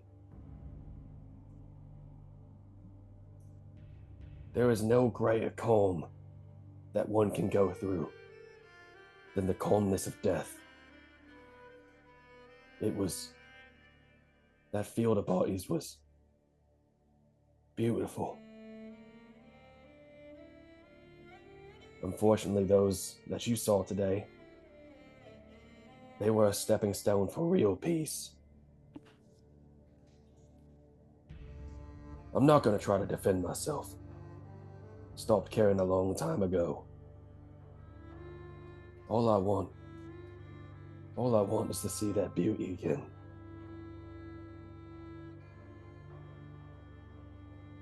And what I said before, you're the same as me, kid. You all are. You all are animals, just like me. More of his veins starting to like rise above his skin a little bit, similar to what had been happening to you before, Azumi, when you had the plague. And he looks at Gabrilla in the back, and you almost feel like a little bit of a smile coming from him as you walk up. I don't know how close you guys are walking to him, but you can really see at this point it's been enough time that there's no trap attached to this. He's clearly just whoever did this just strung him up and to die essentially.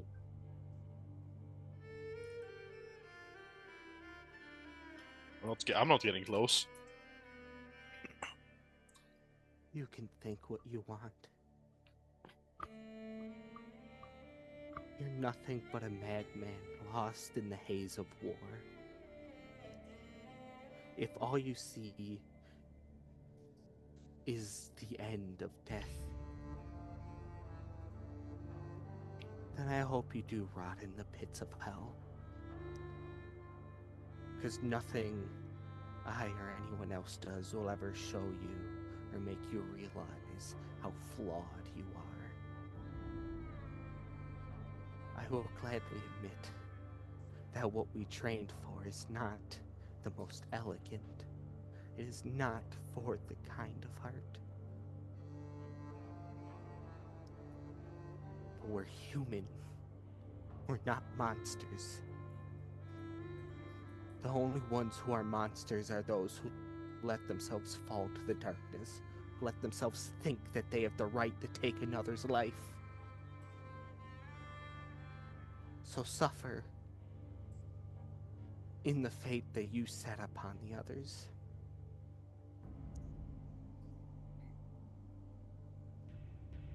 You kind of sorry, go ahead. Oh, yeah, one more thing.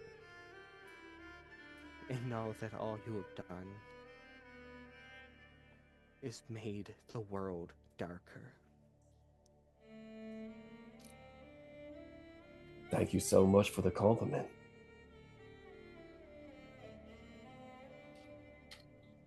At that point, she turns, starts walking back to Gagacha, picks Gagacha up, having sheathed her sword midway through that, and will begin to walk away. I will say with the you probably walk the closest. I'll probably say you at least notice that these those white spike protrusions that were impaling him, they look similar to. I thought you guys would be aware of what the Kaguya clan are. They're a clan. They're a noble clan in the land of wind, but they're all about making weapons out of bones, like bone, basically like bone weapons. It looks very similar to that. These like bone spikes that are stuck into them. Uh, Luminaire does walk up and kind of like unable to restrain himself at this point. As soon as he was just like after Izumi's speech, he's just very like almost satisfied with himself to be described as this like heinous sort of villain. He just walks up and like full scale punches him in the face, kind of punching his mask off, and or the remaining parts of his mask. And you guys see, I'll make a thing for his actual face, but you see a full view of his face. He has kind of like scraggly, like clearly unwashed, matted brown, long brown hair that goes down nearly to like just a little bit before like shoulder length. Um, and I think the most striking thing you notice as you see the veins are starting to like grow even larger in his face as they like pulse with blackened blood. Um, you see the left side of his face is severely wounded. Not like recently either. Like you see the left side of his jaw is kind of like similar to Luna, almost melted into itself, or like any like healthy skin has long since frayed off, and so now it's just the sinew and like muscle that's underneath his face and everything that just remains. As his face is always kind of like stuck in like a perpetual smile shape, if that makes sense. Just like the sections that are gone make it seem like it curves upward into a smile. Um, you see, he just looks at you all as you walk away, um, and just smiles and says, "Until death." And you see, he makes a motion as if he like he basically he bites his tongue uh, and suffocates himself.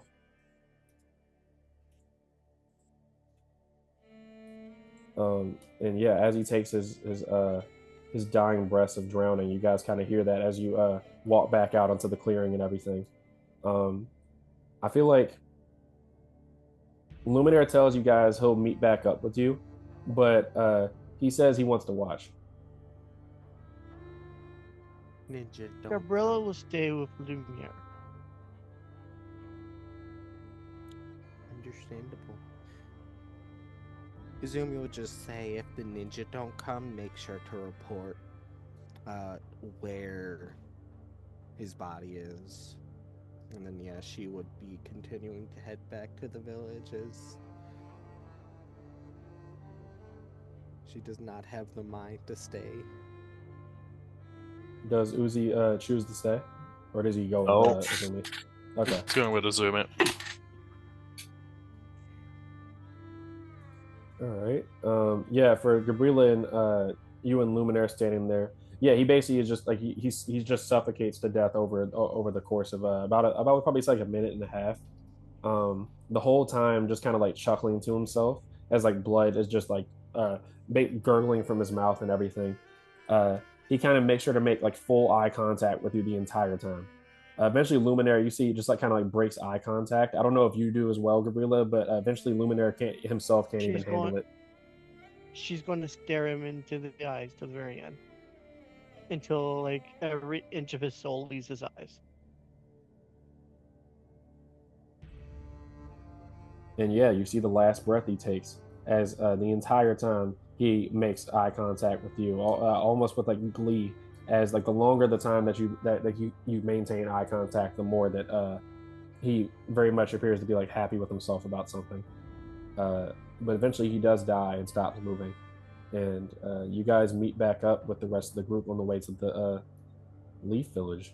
So that is where we will move over Um, it's about an hour walk, if I'm not mistaken. I remember saying. So, oh, 1 second. I got a cough. Sorry. So yeah. So let me switch you guys over. So you guys get back to the Leaf Village probably around like 2 a.m. A little bit before 2 a.m. You guys have parents. Good luck. But I'm not worried about my parents. I'm worried for Izumi, which is why I'm gonna rat her out. I have a full feeling that that is what Gabrilla says, like, before we part ways. Good luck with your parents. but no, yeah, you guys get to the hospital and everything. Azumi, eventually somebody would have had to carry you along the way, as just you were still under the effects of the plague from the gas thrower that the man had used. So That's why we have Barbo. That's why we have Barbodo. yeah, eventually you guys I get can't carry him. yeah, Gabriella Barbodo, could carry me. you weren't there. Yeah, you stayed back, remember? Oh, okay. I mean, you guys would have eventually met up. I thought you guys would be in the together by the time you got into the village and stuff. Oh, Uh, yeah, that's fair if that's the case. I yeah, he was assume only you dying would for about just... like a minute and a half. Um, but No. yeah, so you guys get to the hospital. Azumi is immediately taken to emergency care, and Yeah. Uzi and Gabrilla, you both get a checkup from one of the villages. I can remember off the top of my head the name that they have for them, but one of the heroes of the village, essentially, that was like regarded as a hero. You see Uzi's older brother. Oh. You see Uzi's older brother, Ubek Shimura. Let me remove this area of effect real quick. Thank you. I was just trying to figure out how to do that. Okay, so it wasn't just me. Oh, did I put it back? I'm sorry. I Yeah, don't you're all know good. if I did that. How do you take it away? Bring it back! Bring it back! You're all good. Thank you. I no touch things now. No, you're all good. So yeah, You, you guys. Ubek reminds me of Sakura. So you guys both are examined by Uzi's older brother, Ubek Shimura. Very much taller than Uzi. Ubek is, I want to say, 23 years old, but almost as Ubek is tall the as the. type of Hmm? Ubek is the type of person to be confused for a girl and punch the shit out of those person depending who they are for confusing them as a girl. But yeah. I'm So getting punched. but yeah, no. So you see a man that is he's a very beautiful man as he walks in. Kind of has like a very stately sort of face. If that makes sense, like the face of an official, like somebody that you could put on a poster board, like that sort of thing. Um, Nearly as tall as the Hokage. He's around 6'5", 6'6", and has long pink hair that goes down to like nearly halfway down his back. It looks a little bit frazzled and like unkempt, but you would guess that might be because of how late it is at night. Uh, he is wearing a hospital or a doctor's uniform right now. But yeah, he both gives you your checkups. Does Azumi divulge any information about like? Does she have any sort of things like, oh, like don't like mess with this area for like your seal and stuff? I was wondering how you were gonna. Uh, that is a great point. Because he Because does. her arm is fully tattooed up right now. I'll probably say yeah. Azumi would probably be the first interaction for Ubek, considering that you're in emergency care and stuff. So yeah, but before you're put into like basically anesthesia, would you have any sort of instructions for that? Uh,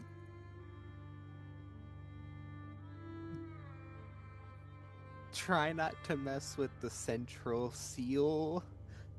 See Hokage for arm seal. I think at this point, I feel like she would very much be. She would. What's the right word? She would be a lot more loopy as the events of the day are fully catching up with her now that she's able to fully relax. And she has no idea. Like, the central seal she gets, no touchy. At least much as you can, no touchy. Mm-hmm. But now the shit on her arm, she has zero clue to tell him about it. Yeah. So, yeah, he kind of raises an eyebrow at that, and I'll say with the what was that insight check you made earlier? 16. I'll 16? say with that 16, you notice a look of annoyance on his face as you say that, but you can't really tell if that's once again because it's very late at night. But yeah, so in the meantime, Before Izumi falls asleep, Izumi would just say, "Sorry, pretty lady." Before... he very much looks more annoyed at that now. But yeah, he Ubek Shimura to describe as well. I forgot to say that he is a world-renowned medicman and is known specifically for the fact that he served with the Hokage during the war when he was only 14 years old, or he was chosen specifically for to be in the Hokage squad during the war as a Okay. medic. So yeah, he's generally seen as a very one of the biggest war heroes out there for saving a multitude of lives. But yeah, so Gabrilla and let me see. You guys can go ahead and place your. Where did you place yourselves down on the map? Nowhere. I don't think they You can did. place yourselves down in like one of the hospital rooms. There are 3 open. There are 2 up. Well, now there are 2. So take your pick. I don't know. I like this tree. Yeah, I mean, I think Uzi would be the one that they probably have to. That seems more for Gabrilla. Yeah. Oh, actually, being set, depending because how injured you are, being set in like a waiting room can genuinely be a thing. Yeah. As I imagine there are other survivors who need to be checked up on. I mean, it's not like literal for the map, but these are the only hospital rooms in the entire hospital. But yeah, I mean, it is the biggest hospital in the village since Ubek Shimura is the leader or the overseer of the biggest hospital in the village.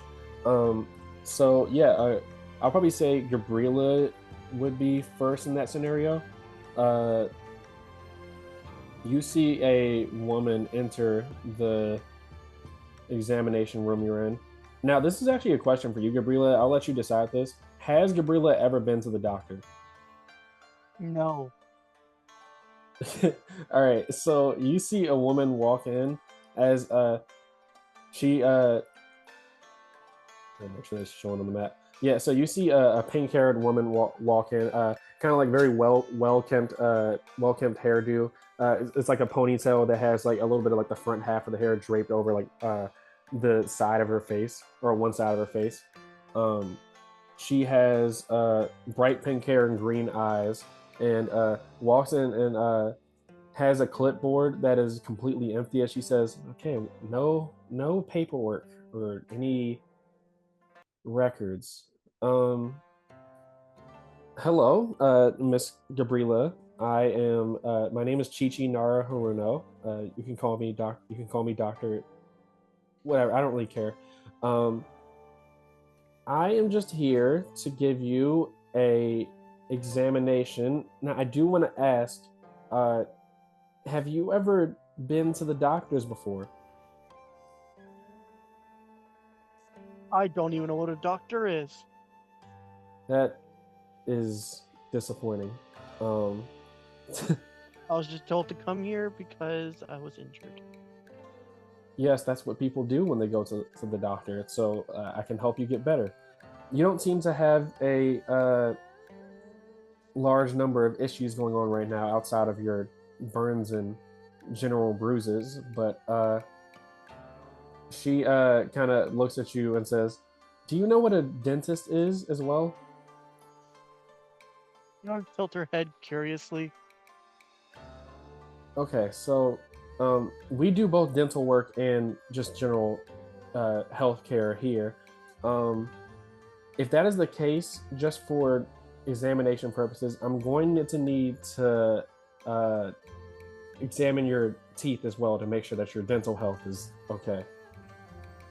And you see her, she slides out a desk of you don't know what they are, so you think immediately that she is about to torture you. Gabrilla's about You to see do drills fucking and spiked sort of objects as she goes to sit you in a chair. She might actually be torturing Gabrilla. We don't know. Like Izumi's every not animal bad. in the vet area, she's immediately going to take a defensive stand and hiss at her and said, "What are you going to do? Yeah, I'm Don't you just going dare to touch me with those pointy things." I'm just going to examine your teeth. This is a drill, so just in case I need to get out like any cavities or any malformations within your teeth. Just sit down. Can I roll insight? See if she means it. I mean, I would not even insight needed. She's not trying to hurt you. This is more so really if Gabrilla thinks that. Yeah. That sounds more like Gabrilla doing a raw intelligence check. Yeah, make me an intelligence God. check. It's mainly because she says she's not trying to hurt you, but then you hear the sounds of the drill, like the shrill sounds of the drill start as she starts to hold them near your teeth. Oh, I'm gonna she's in I'm gonna leave she's in this up to sheer you. panic. I'm gonna leave She's this up in to you. sheer panic. You don't really think for sure that your life is in danger, but you have no idea what these strange alien tools are that she's putting near your teeth. Gabrilla's going to. She's shaken. Like she's never shake before. She's never shake out of fear, but she's laying there trembling with fear, with her hands clenching on the side of the bed to the point she's bending it as she embraces for the pain that might receive. It does hurt a fair bit, mainly because you've never been to the dentist. So all of the issues that have developed over time. Does Gabriella even brush her teeth? She doesn't know. Question: did her mentor, the people she lives with, ever I feel introduce like her to a at the toothbrush? he never really taught Elkira never taught you much, and neither did Fruge. But at least for Fruge's sake, he would have. If you didn't know before, let me think. Would Elkira have? I think Great. that I love he. this. What was she taught that? Because keep in mind, I she don't doesn't think know he. anything that wasn't taught to her.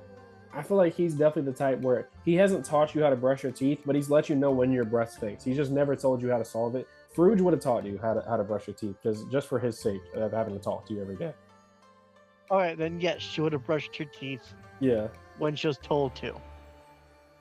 Yeah. So you see Chi-Chi has a very concerned look on her face as she's doing her dental work. Eventually she has to call in. You see Luminaire walks in and puts his hand on your shoulder to let you know you're gonna be fine. She really calms down, feeling Luminaire's hand on her shoulder. Yeah, but so multiple times you hear her like surprised as she's like he's doing work in your teeth. She's like, how do these tools keep breaking? These are industrial grade. But yeah, that's a quick time lapse of that. Let me see. Imagine to Gabrilla, it doesn't even feel like anything. It's just like, the weird humming feeling. But See, eventually, yeah. I had see, I enjoy. Go ahead. No, you're good. No, you do your thing. No, I was just going to tell a side story. I was sidetracking. So continue.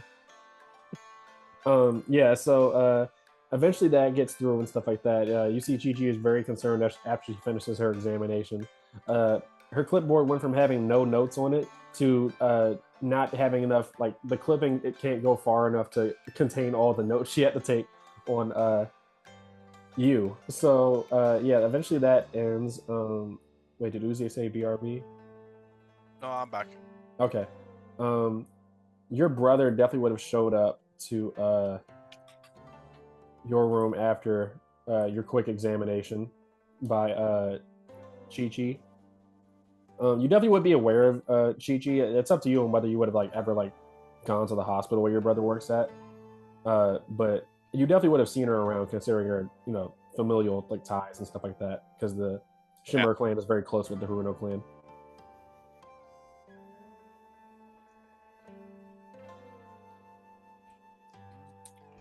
Sorry, I had to cough. Yeah, so That's fine. I'm just adding stuff to the bingo book as I get it. yeah, so Chi-Chi, the only reason why it might not be like you not words. The only reason why you might not have met her, depending on your like character and stuff like that, is because she's not the head of the Haruno clan or anything.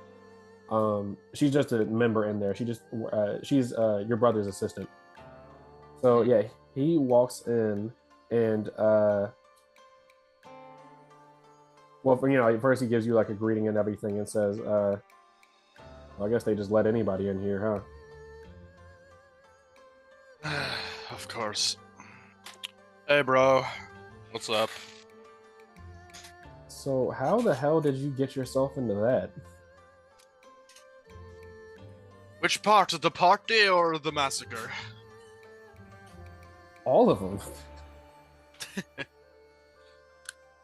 Well, some people had some ideas about what they wanted to do for the graduation ceremony. We ended up there, and yeah, rest followed. You see, he kind of chuckles at that, and then move that out the way. He kind of chuckles at that, and then stands up and says, "Well, you don't have anything going on. Do you want to take a walk with me real quick?" Yeah, sure. And this is a rarity. This is probably the first time you've seen your brother in about a month, maybe a month and a half, because he usually spends most of his time working. Like he usually works overtime at the hospital and like sleeps there and stuff. He's a little bit of a workaholic. But I will say that now that he's around you, you're the only person that really lets like people see him like this. He kind of sits down and this is like before he like stood up and asked for a walk, but he has like a very like solemn look on his face. Kind of like undoes his like his doctor's jacket and everything and just sighs as he sits down. Very clearly like in a depressed mood that you usually see him in when he's not around people. But he takes you for a walk, and let me see.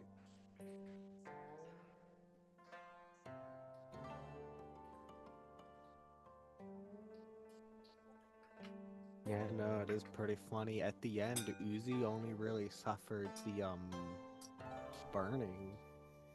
Yeah, you almost burned to death. Yeah. Yeah. 222. Let me move you on the map.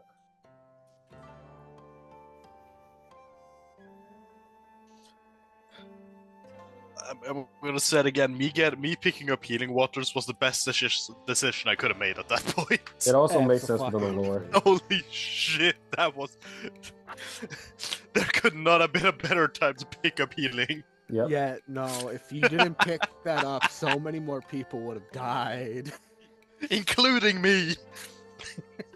But yeah, so it also makes sense within the lore. I feel like because your brother is literally like a genius medic ninja, so he definitely would have taught you maybe a couple things. Yeah, that's the neat part. I didn't even know about that. Actually, yes, I we did. love how things work together. But yeah, so your brother is walking with you. He's very silent for a couple minutes. As you see, is almost just like the equivalent of like recharging your like social battery, that sort of thing. Like it seems like the weight of his position is kind of like weighing him down as he's walking by.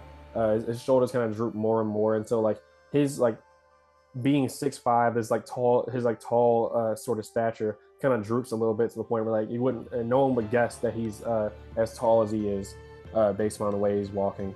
Like a darker look kind of like washing over his eyes as he looks at you and says, "So, you don't want to be a shinobi, huh?" I got a goal from mom. I think I should keep that. But I do have stuff that I want to work on by my own time. Whether I still decide on being a shinobi, probably. He nods at that, a little bit of a knowing look as you talked about, like as you talked about everything. I want to make you make insight checks on your brother, really, because he's your brother. Uh, he kind of looks at you with like I wouldn't call it sympathy in terms of like it's not the same way that I've described like to like for example the way I've described to Izumi the way that Sayuri looks at her like a mother looking out of concern for their child. He's looking at you in a way that is like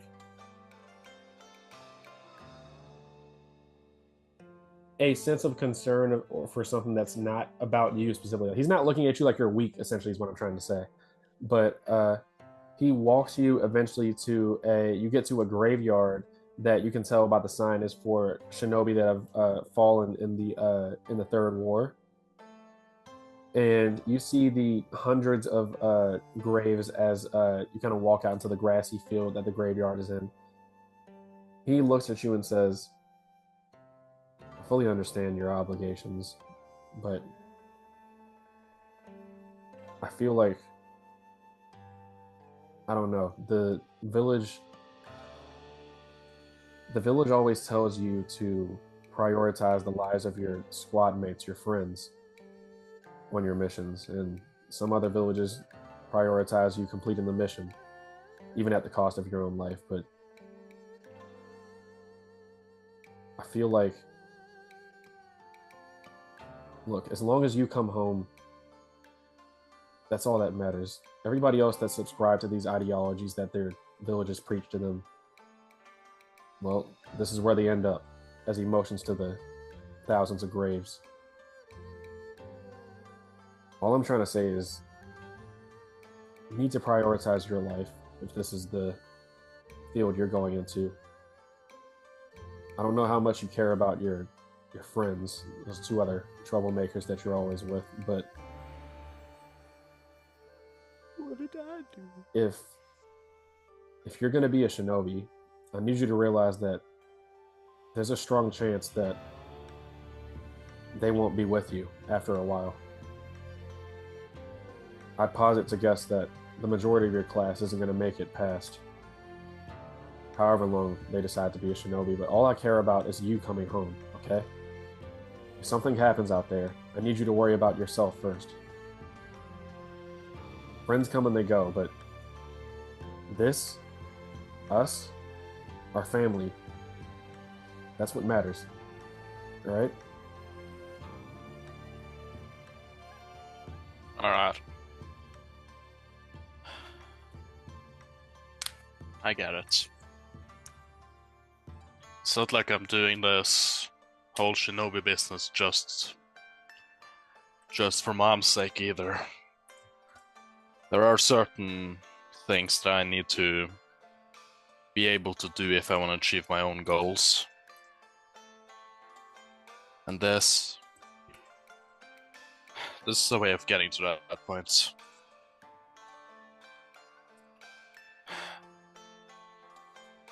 I've had to watch a lot of idiots die in my arms. I don't want you to be one of them, all right? Won't. Izzy kind of smiles at that, seeing you caught the joke he made. He's just gonna look very. He's gonna pretend to like have gotten it and give him like a fake nod of like approval. Can I roll deception at that? Yeah, you go ahead and roll a deception. Yeah, you're gonna re-roll Oh, a please deception don't with that one. disadvantage. Please don't that one. I really hope it's in that one. I'm not gonna lie to you. That's a 2. Good enough. That's Yeah, a 9. yeah. So he can definitely see through. So what are you lying about? Wait, like in terms of like you like trying to like sell you getting the joke or something? He did not get the joke. You see, there was like a slight smile on his face, and he immediately just goes blank because he's like, "I was calling you an idiot." Yeah, I got that definitely. Mm-hmm. Mhm. He just kind of like tousles your hair a little bit as it does like a very weak smile. What's your passive? Nah, I'll go off your investigation. That's what I usually do for small details. Passive investigation 17. As you like ruffles your hair a little bit, you kind of are able to glance up and you see he's like his eyes are like keep trailing off ever since he's gotten to this graveyard. His eyes have kept trailing off uh, in this direction that you see right here. I'm trying to towards a uh, like a mausoleum far off in the distance. I don't know if you can see where I'm pinging. Yeah, I can. I just Yeah. had to zoom out a bit. Yeah, so his eyes Yeah. keep drifting off to a mausoleum off in the far distance as like this like dark sort of attitude or like this more depressive state that he's using in when he's only with you or like by himself. It kind of like doubles as he's like glancing over in that direction. And he immediately, whenever you see him look in that direction, the reason why it's that location he's looking at is because every time his eyes go there, it's almost like for some reason he physically can't like look there. He just his eyes immediately dart away, almost kind of like when you meet somebody's eyes by accident in public and you like look away. Yeah, it's similar Yeah. like that, but like it's clearly for a more somber reason as you see his face have a sad expression. But after he finishes tussling your hair, like all that, he immediately puts that like this like sort of like fake face on. Uh, After that, starts walking you back to the hospital, and you guys basically are just, unless you were talking about anything in particular, he's mainly just clearly trying to avoid the subject of what happened to you tonight, as he's trying to like he doesn't want to make you relive that. So you guys are basically just making small talk the entire time and everything. He's trying to like make fun of you and stuff like that in more subtle ways to see if you notice. But yeah, Like- so Uzi himself would have just like been very proud that he finally manifested some sort of healing jutsu, as he's going to like show it off. Like it's much bigger deal than it actually is. you show off your healing waters jutsu, and you see Ubek is like, wow, that's amazing. You should get the formula for that signed, or not like you could get it like framed or something. Your first healing jutsu. It's the best. You might even be better than that than I was at your age. Best big bro ever. I don't need good insight to know that he is lying.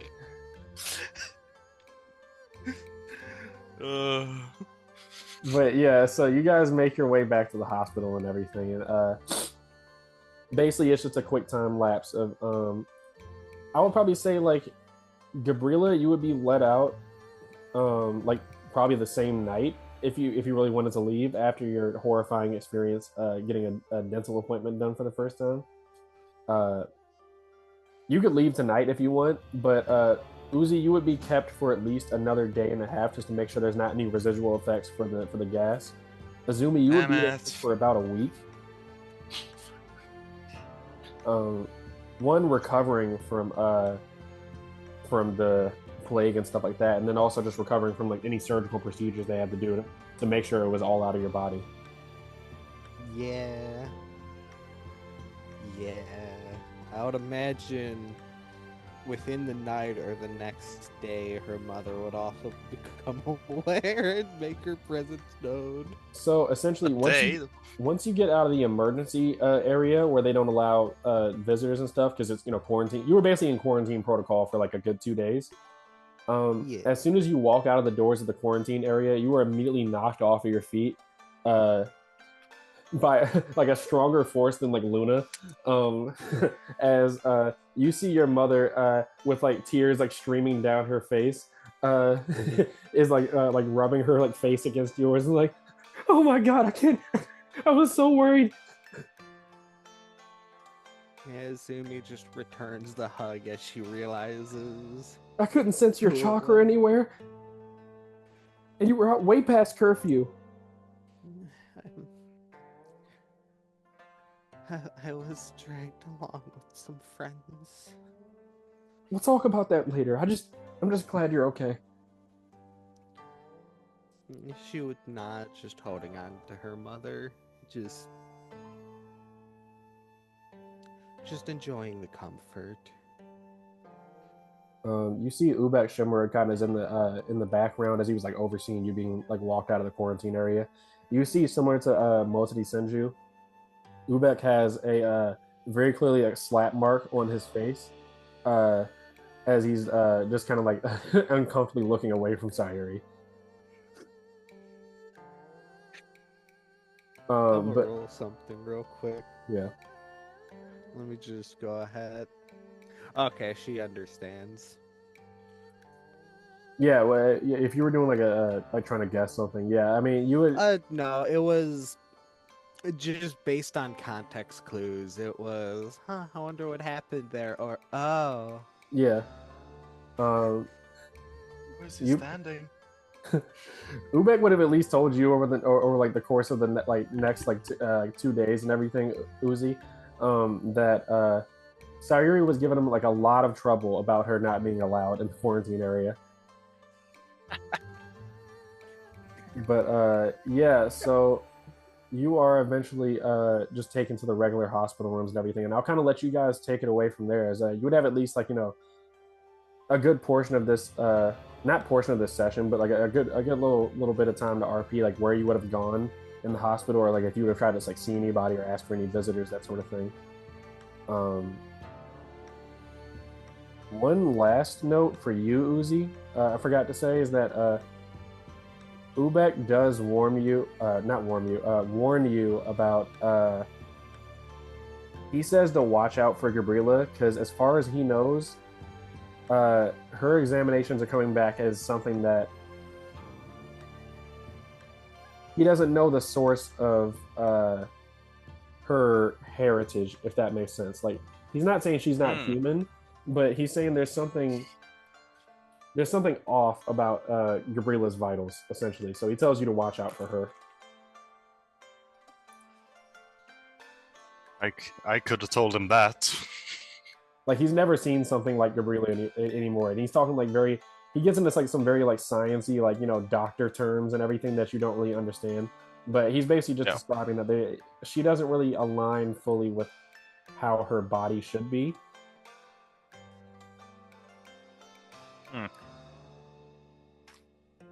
I thought she was just a wild animal mentally. It appears more ways than one. Yep. Oh, so just to be, does Gabrilla know the results of the test? I mean, no, they don't give any words back to you. Chi-Chi definitely would have called you in at least for like one day just to tell you to like really keep up with brushing your teeth. Like, don't just rub the toothbrush on your teeth like you clearly been doing. Also, you need to floss. She basically just gives you a full rundown of habits you need to start picking up. Wash your hands, brush your teeth more, floss, all that stuff. Wash your hair. Yeah. Why do you have a spider's nest in your hair? She chose not to address that immediately. How would she react when she was doing my hair and the spider came out? That's the main question. She wasn't really like, she examined your hair to make sure there wasn't anything like harmful going on, like when she was giving you a full body examination, that sort of thing. But it's not her area of expertise, and that's not really an area she really wished to delve into as to why you have a spider nest in your hair. So yeah. Yeah, Izumi would mostly, she would just be resting in the hospital. She wouldn't really have the energy or will to want to go anywhere. Yeah. Though she will request to speak to her mother and the Hokage about something. Okay. Whenever there's time for that, she has no objections of one. All right. Let me drop them down on the map.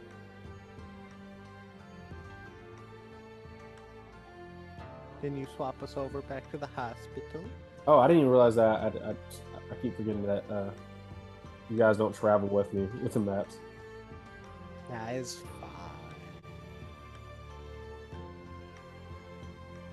fine. But yeah, so drop them down. Um,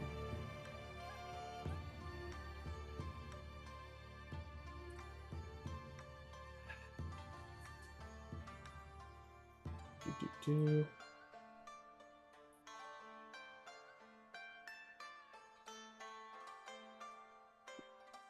As a response to Gabrilla leaving that night, she's going to stay the night just because the bed's comfier than her bed at home. All right. Who says something? Hold the fuck up. Throw her out. That really says how are you? You're sleeping a on a hobo. mat. You're not sleeping on a mattress. Statement still stands. Yeah, I feel like the statement would still stand. She No, does live I in the agree. slums. I'm just pointing out. Yeah. She's on a box at their house. Hospital That's beds where she are sleeps. the opposite. She's just on a box with like a thin blanket. And Gabrilla was her pillow. So I don't know what she's gonna do now. Oh no. You do have your first night that you've ever had, like your entire life spent without Gabiru. Is Ongoldor is there. I don't know. Like, does Gabrilla have any trouble falling asleep at all without Gabiru? Because she would listen to his heartbeat and the vibrations his body gave as he slept, Mm-hmm. and that's what helped her soothe to sleep. So she's definitely going to have a hard time sleeping, but be very comfortable doing so. Ongoldor kind of speaks up as it takes you a long time to fall asleep and says, "Well, if you might, I could finish the story I was telling earlier. There are very intricate techniques for spider web weaving. How do you think I made this hat?"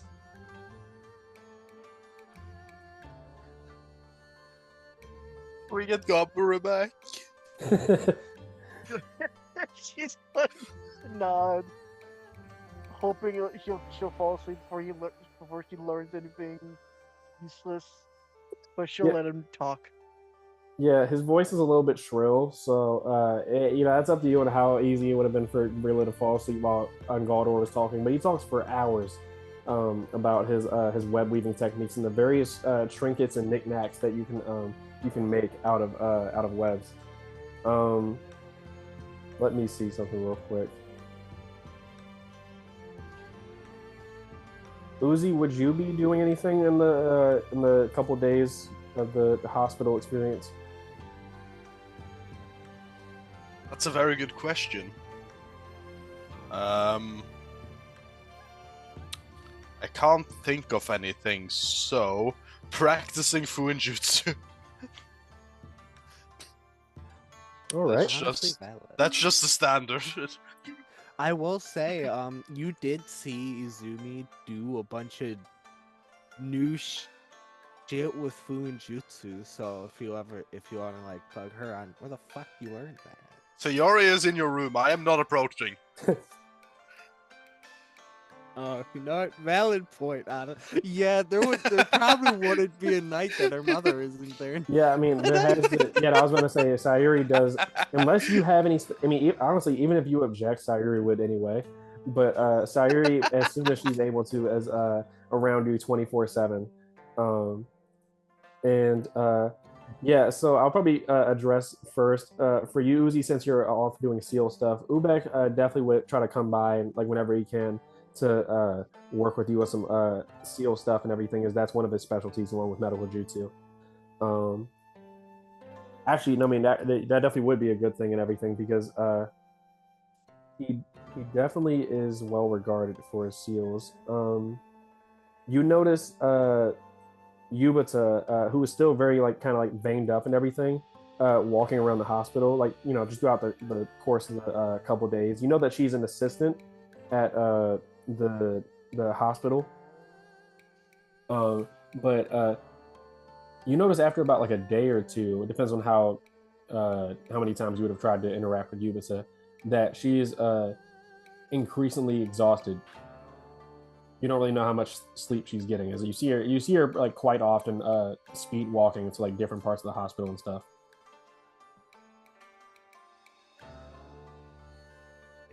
the moment after he like notices how exhausted she is, he would ask Ubek about it.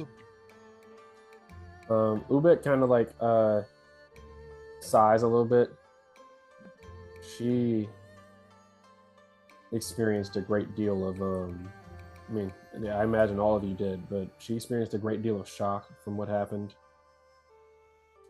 I considered stepping in a couple times, but I feel like it would be hypocritical for me to tell someone not to work, but I don't think she's properly facing what happened, and she's particularly invested in the healing of a couple people from you guys' incident.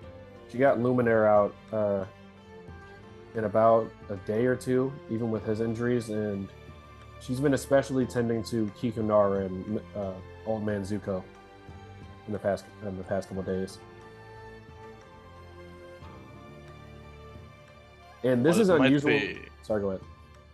Well, it might be hypocritical of you. It does seem like she's on the verge of collapsing. I tried to have Chi-Chi say something to her, but the girl can't be convinced. She's gone from barely ever helping at the hospital to I've never seen her be here more. Yeah, that definitely sounds like someone else I know. Oh, who? Now who can't pick up hints? Oh, yeah, okay, my bad. But yeah, he does put a hand on your shoulder and says, "You guys are friends, right? You guys are always playing pranks on people together in the village. Maybe you could talk to her." I'll do my best. Hopefully, she won't be any help to the people here if she's just collapsing all the time. I'll try. All right. Well, yeah, you make your way over to Yubuta. I'll say that she probably would have been like in one of the not break rooms, but like examination rooms where they go over like charts and like X-rays and stuff like that. She's currently has like like an entire desk full, an entire desk, like the surface of it is covered in like various medical notes that you see on there and everything. As like a couple of them are falling off just from how many are on there. She's just like hands on the table, scouring over the entire thing.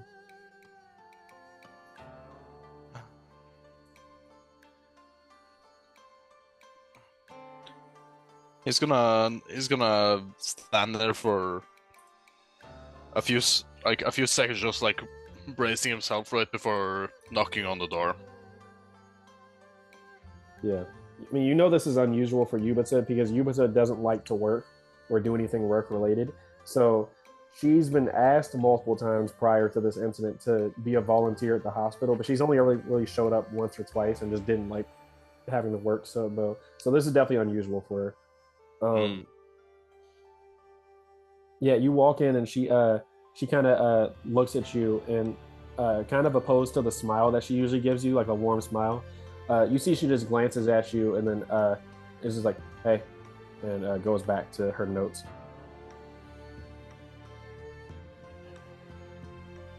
Hey, Yubuta. What's going on? Nothing. I'm in the middle of trying to figure something out right now. They told me it won't really work, but I found some notes from the second Shinobi era about having the body continue even when there's injuries preventing it permanently. So I'm trying to go over those now. It's a little bit hard to decipher, but I think I'll figure it out if I just keep at it for a couple more hours. And how long have you been going over these documents for? I guess I never really thought to count.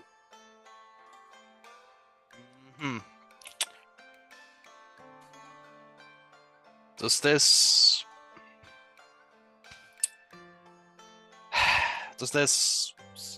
seem like the right way to do it?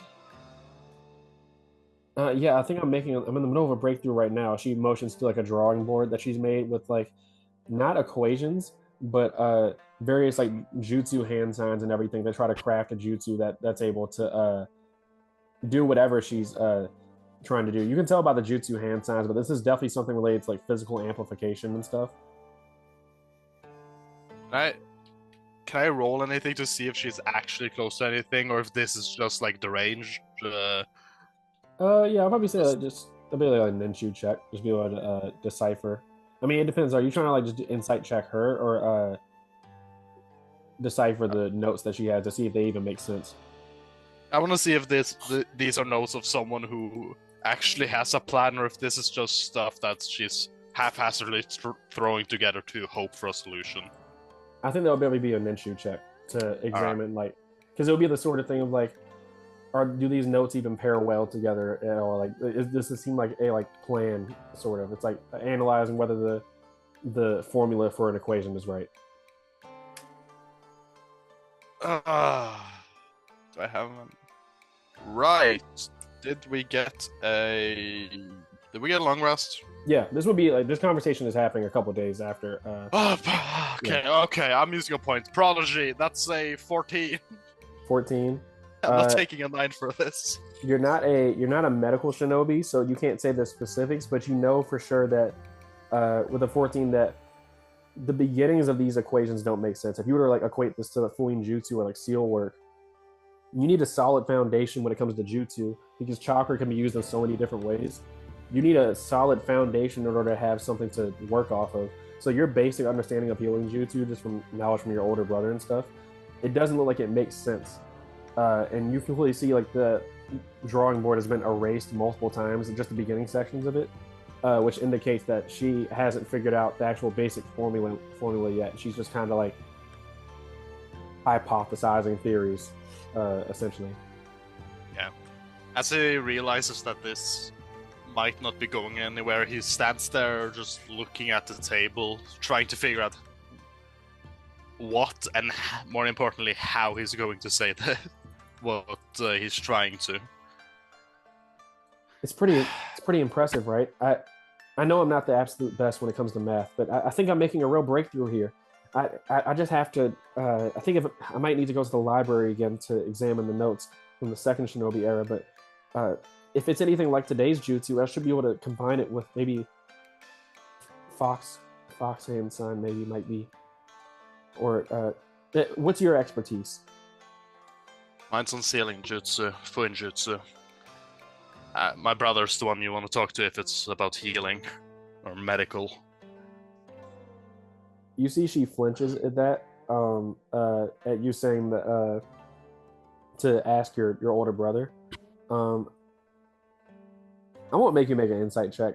I'll say with investigation, I usually try to go off a passive score so I don't take up time with stuff. Actually, roll me an insight check to see if you get a nat 20. All right. My insight is right. Let's see. Okay, that's pretty. 18? God damn it! Okay. I wasted a roll. I mean, that's better than your passive 17. I mean, yeah. So 1 point. Yep, that makes all the difference. But no, yeah. So you see that she is very clearly like not like scared to ask your brother. It's almost like she already has, and she might have gotten an answer that she didn't like. Yeah.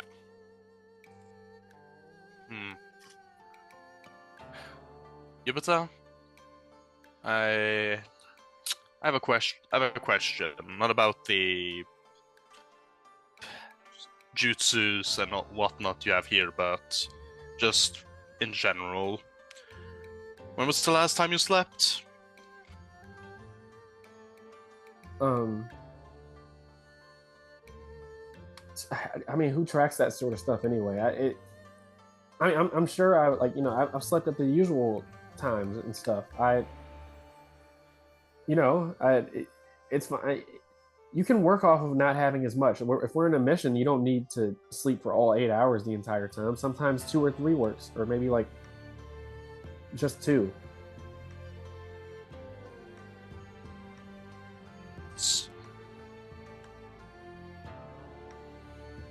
Can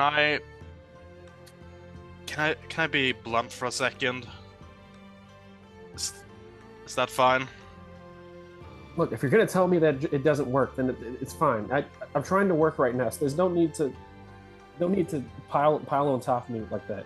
Your It's not the brother's already. fact that it doesn't. It's not the fact that it doesn't work. It's the fact that you're clearly overstressed. You don't have enough sleep. You've taken way too much on your plate, and you're trying to compensate by giving up other factors of your daily life that shouldn't be neglected. Look, if Kikunara is going to be crippled for the rest of her life, then at the very least that I could do is lose a couple hours of sleep.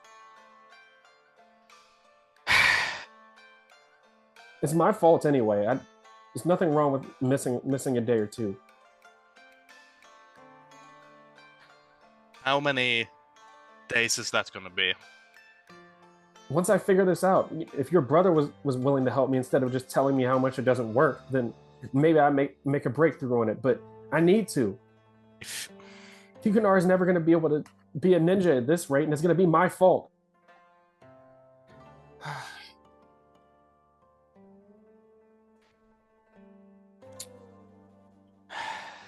I didn't mean to shout at you like that. I just... No, it's fine. It's fine. These equations. My brother... Well, he's kind of like you at the moment, overworking himself. But even then, he wouldn't say anything. He wouldn't say anything just to say it. If he told you that it didn't work, that means that he doesn't know how it would work. But brute forcing the solution is just going to lead to sloppy work and hastily taking shortcuts. If you want to help Kikunara, that's fine. But if you're going to do it by giving up sleep, food, water, everything until you find a solution, your work's going to get sloppy. And then you might have the wrong chakra signals, you might have the wrong hand signs, and when you finally think you have the solution, it might make it worse.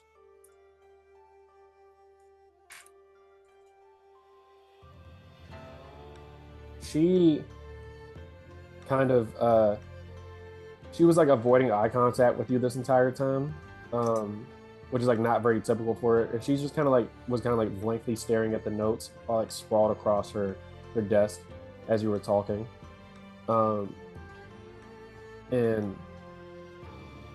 you kind of start to see tears fall on top of the paper, kind of staining the paper with staining the paper wet and stuff as she just starts like rubbing her eyes and like basically like, building up to like uncontrollably sobbing as like you almost see like the weight of like everything that happened. You would never see, you like for example, you didn't see Yubuta cry after you guys were like just getting into the hospital and everything, and like you've never seen her actually reflect on like what happened. And yeah, she basically just cries and stuff as she just kind of mutters about how Kikunara is like she's never going to be able to be a shinobi, but she doesn't have the heart to tell her, like the diagnosis essentially. Yeah, this is just gonna just slowly make his way around the table as he just like wraps his arms around her, just holding her head close to his shoulder, just trying to comfort her.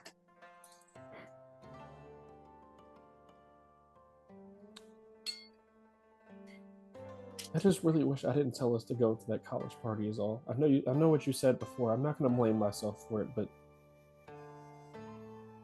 everything's just been so fucked up since we graduated. It has.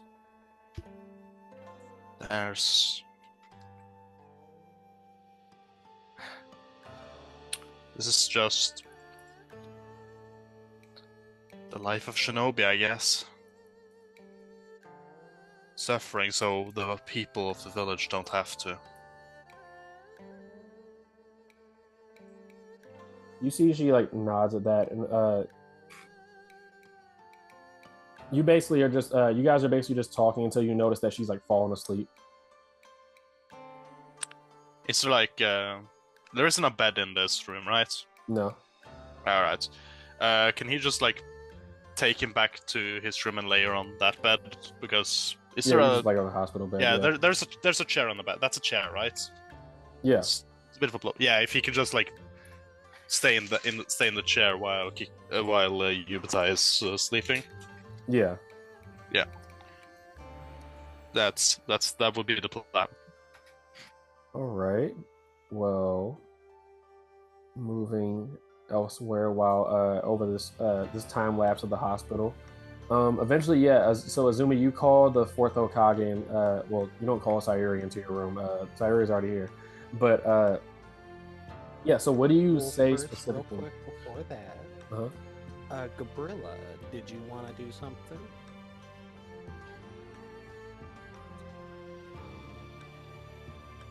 Gabriel Yes, yes, yes.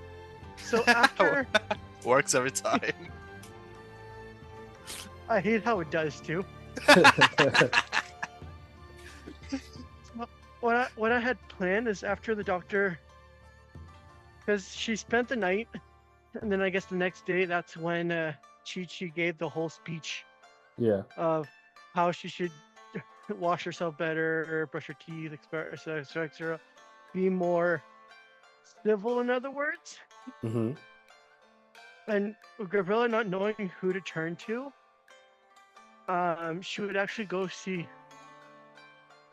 Izumi, and with an arm on her, with a hand holding her arm, like a little awkward, and ask her if she can teach her how to like be cleaner as well as be more normally ladylike.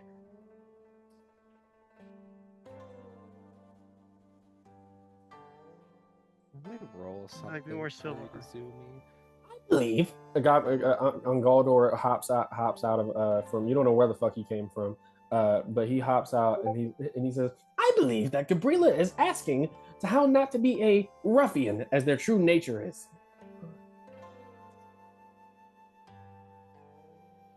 Izumi almost at first it's a blank look as she wasn't sure what to expect, but seeing the way seeing her body language, she was like, is something wrong? And then hearing her, it just takes her a moment to fully. It takes her mind a moment to like believe what she heard. You wait. I'm sorry. Say again. Can you help me be more normal? She said that she's rubbing her arm. Still clearly awkward of the topic. Izumi's gonna tilt her head at that.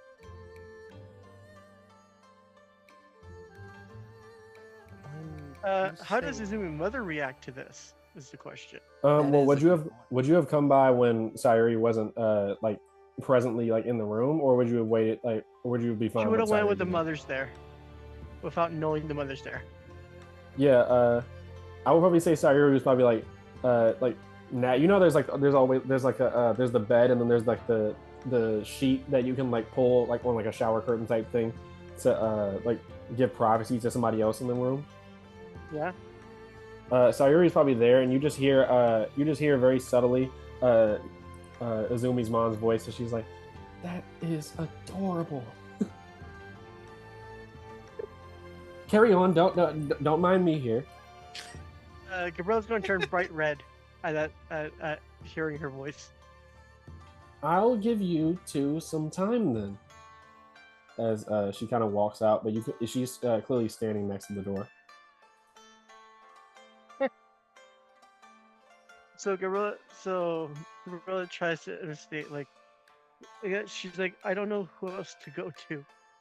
Like,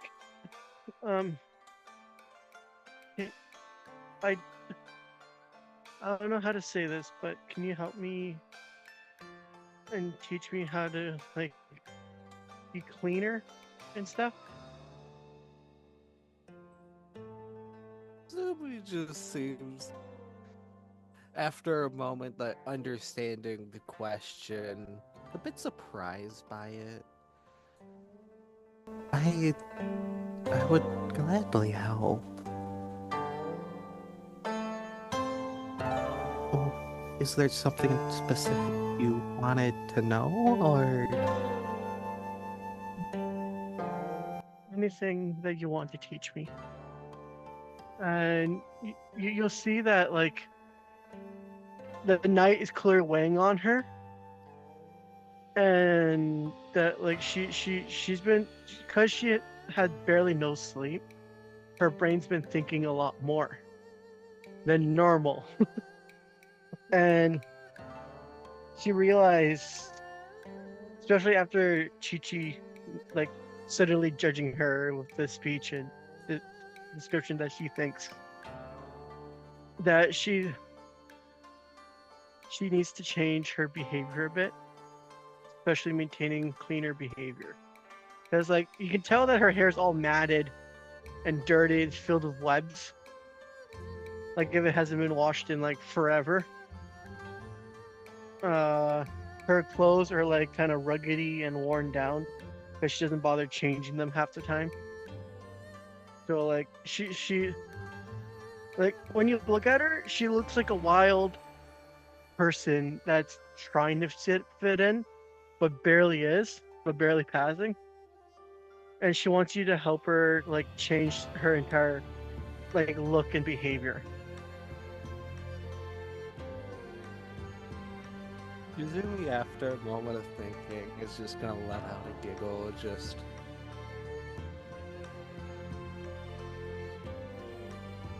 almost thankful for the uncharacteristic change. More in a sense of like, okay, this is a change I'm happy with. This is a calm thing. Everything is fine. As she would give a nod. Yeah, I don't see why not. Hang on. As she like calls out to her mom. Mom. She pokes her head into the door. Yes. I know there's something I need to bring up later, but can Gabrilla stay with us for a little bit? Yeah. I don't see any reason why not. The Izumi like raises her hands like in victory, just happy. Yay! Sweetie, this is gonna be the first time you've had a sleepover. We need to do something special. A sleepover? Gabrilla's gonna look just as confused. I don't really have much experience in them myself when I was your age, but I'll make sure that you guys have the. I'll go find some books on sleepover. So I'll be back in a little bit. Izumi was not thankful. Not sure what is significant about a sleepover, but she's sure she will learn soon enough.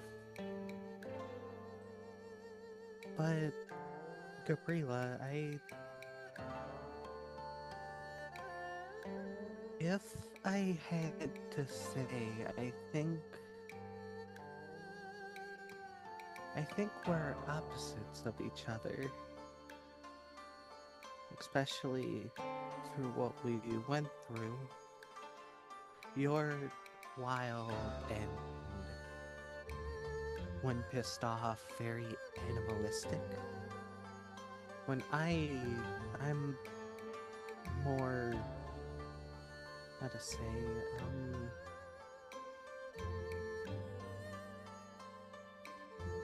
I'm a lot calmer to more timid most of the time. But when need be, I can turn off my emotions in a way of speaking.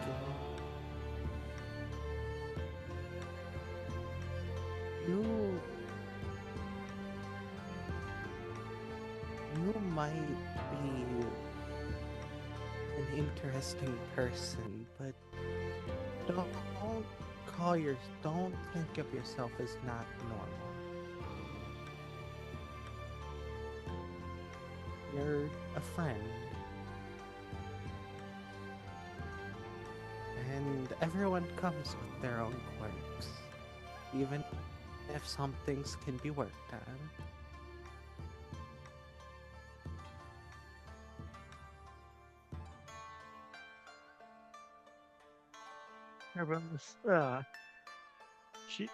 She'll take in your words and listen to you closely as she nods, noticing that, agreeing that they're very different. But then she's going to add, "Yes, I know we're different, but I don't know who else to approach to talk to about this." Well, that's what I mean. I will gladly help when I'm let out of the hospital, she says, kind of grumbling, as she's known that she's gonna be here for a while longer. But know that especially our class, along with Uzi, we're friends. We'll all lend a helping hand if one of us asks. Do you see her, like, as she was about to speak, her voice shuddered as she let out a breath. Do you, you remember when Yoshitomo stormed away? She'll nod. Yeah, she'll nod. Okay. Well, we have a deeper connection than just classmates. It's something that I intend to come open with as soon as I'm well enough. I'm a part of the Uchiha, and to say that our personalities clashed with each other was a bit of an understatement. Even if I did fire back, I never much liked fighting him.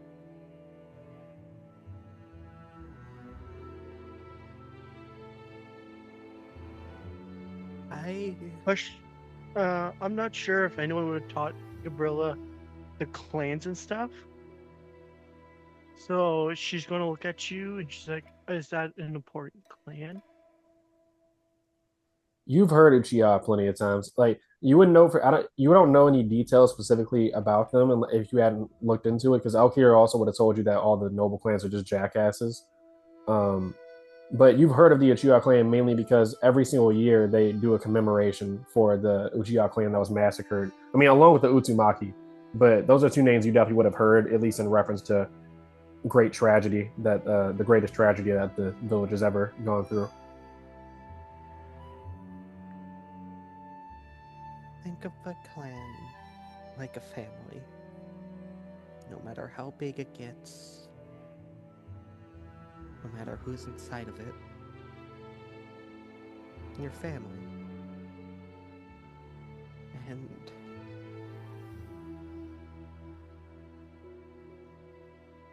I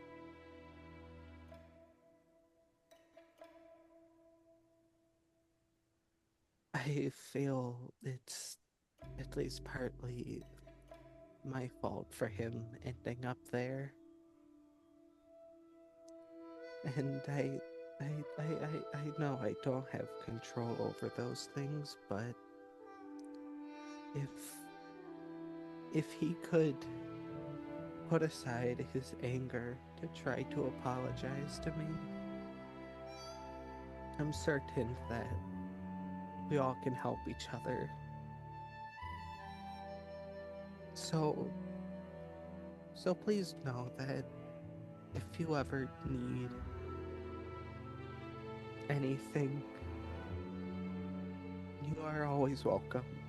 Whether it be my home, to me, or any other means.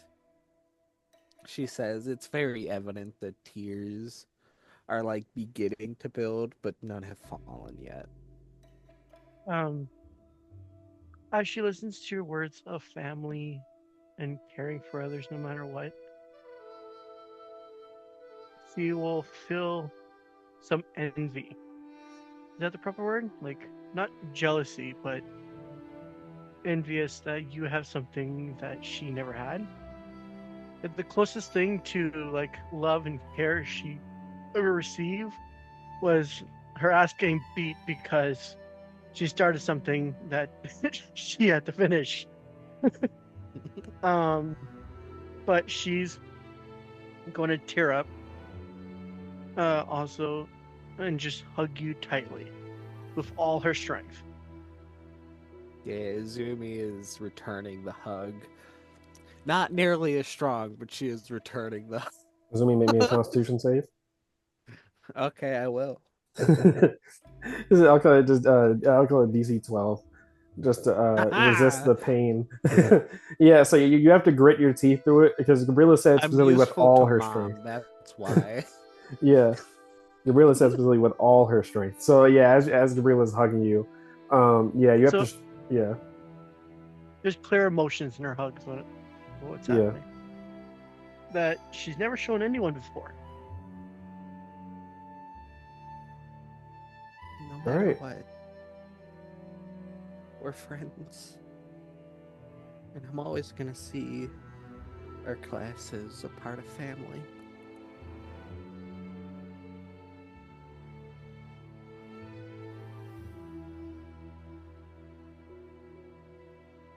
All right. And she's just going to hold on to you. Yeah. Wholesome moment. Um, yeah, well, I guess it would be like, these conversations would have happened because I know you said this was a day after Azumi got out of uh protocol, so that would have been like a couple of days. I'll say probably like she got out of quarantine by 3 days, with them just making sure there were residuals and stuff like that. So, yeah, no, that's when this conversation happened. Um, yeah, unless anybody has anything else they want to do, I'm gonna do this real quick for. I just want to add the part that Gabriella is going to stay by Izumi's side till she leaves the hospital. Because right now, the most important person to her is Izumi and Lumiere. Luminaire. But Luminaire is not around at the moment. You definitely would have seen Uzi in the time as well. I know, but I'm not doesn't have a. I'm not The important. thing is, no, you're important. It's just No. those two are different importance. I know Azumi made the joke about Gabriela and Azumi being opposites, but I feel like if anybody's opposites within the friend group, it is 100% Uzi and Gabriela. Yeah. No, yeah. Are you kidding? What's a hobo? The other's a politician. Yeah. Like, if we're talking literal sense, yes, they are opposites. Izumi more meant just in like mindset. Yeah, yeah. Izumi are by far opposites of each other. Yeah. One of Gabriella's dislike is literally liars. I'm a politician. She tolerates your ass, Uzi. So the room. That's the highest compliment I've ever gotten from her. The room you see over here is just where people go for like relaxation and stuff. Mostly people that are like like in the hospital for like long term stuff. So you definitely would just. That's pretty much where the congregation spot would be socially if you guys ever show up there in those couple of days. But real quick, just because I wanted to handle this. So Azumi, you do call the fourth Hokage, and I mean he would have come by soon either way. But yeah, no. So you call the Hokage in the room and Sayuri is also there. I will say that Uzi and Gabriela, you probably would have been you wouldn't notice that there's like a large number of like Ambu detail within the hospital at a certain point. You don't know where Azumi is during this time, but you can't really find her during this time period. But there's like a section of the hospital that nobody's allowed to go into for a little bit. And yeah, so what is? I'll let you take it away from there, Izumi. As the fourth Hokage is looking at you with concern, along with Sayuri. I I know a lot has happened, and I will gladly admit that I feel I have made a mistake. As she just rubs her right arm that had the like chain tattoo going down it. Mm-hmm. But I need to know first, what is this? Bushimuro had an idea of what this was and prevented me from doing something I'd regret. What? What is it? I can tell that there's power. I can feel something. But I need to know.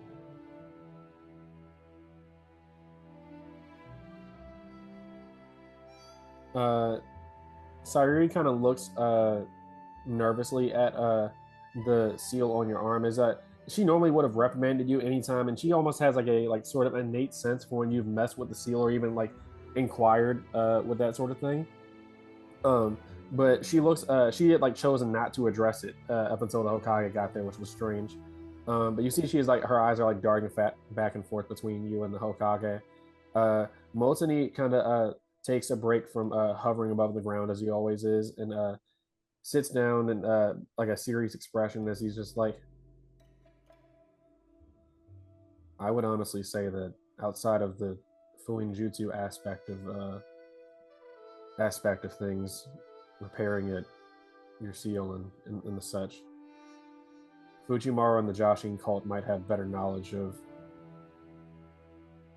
what specifically you interacted with that created that. Um, the only thing I can say is that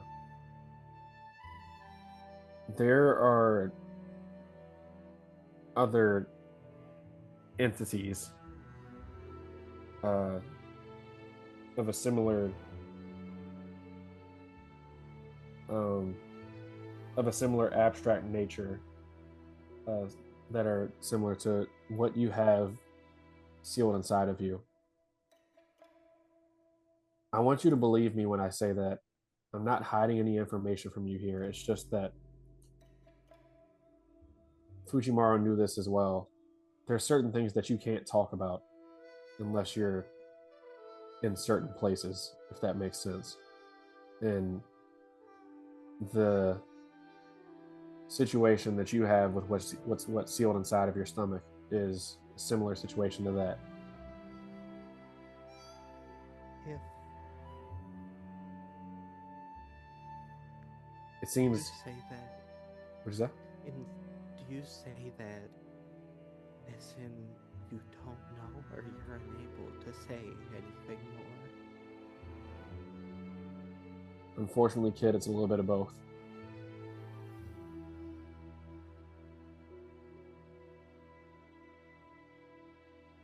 Can you at least tell me what happens if I lost control? If I gave in?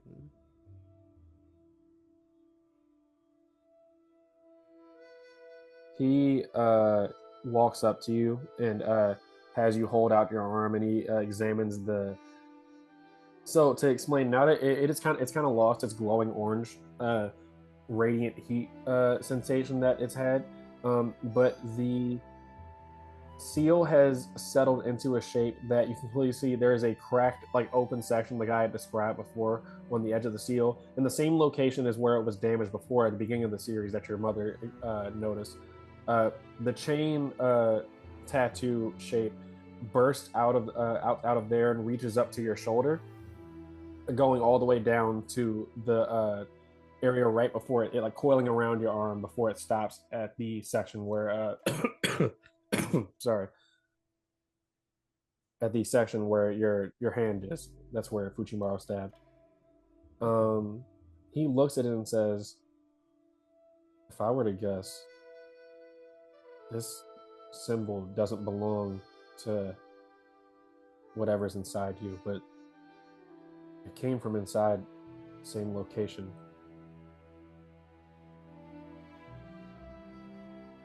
Sorry, I had to cough.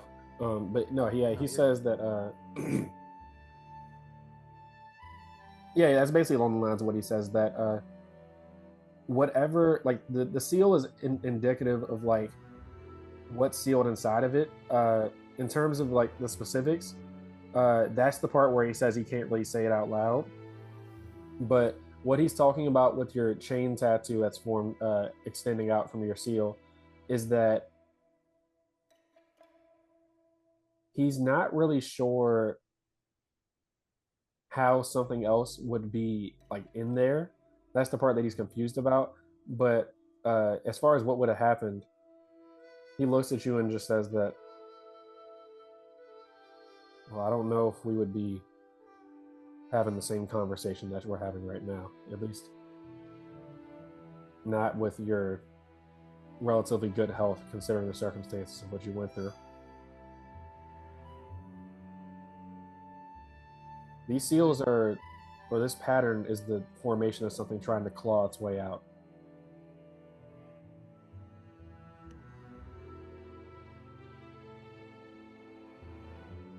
Anyways, I would ask you to go see the Joshing cult whenever you can.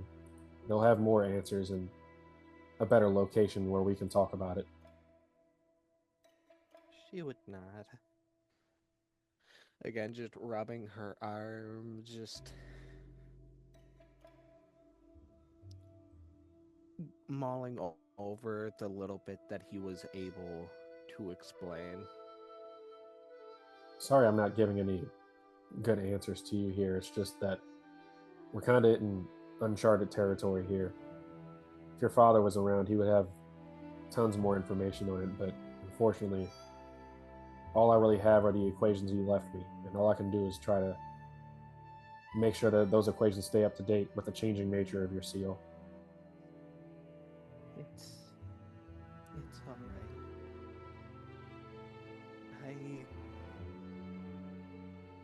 No, one sec.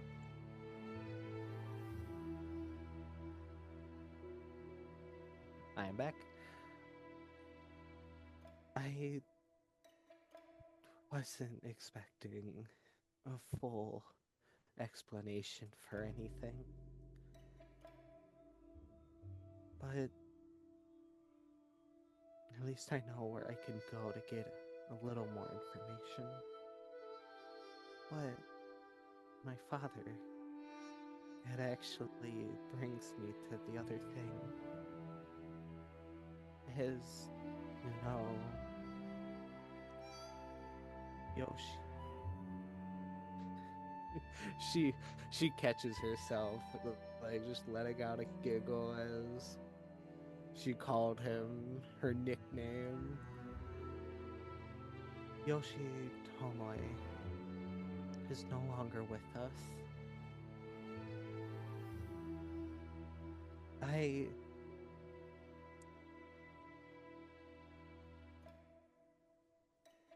I have not had a chance to check my eyes, but I have a strong feeling I at least awakened the Sharingan. I know, kid.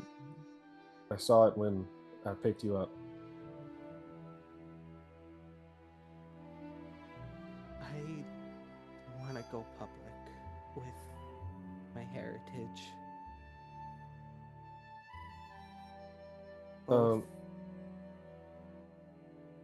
both as respect for the fallen Uchiha, because whether it was coincidence or bad timing, he was there because he wanted to apologize and make amends. And I refuse to let the world think the Uchiha is fully gone.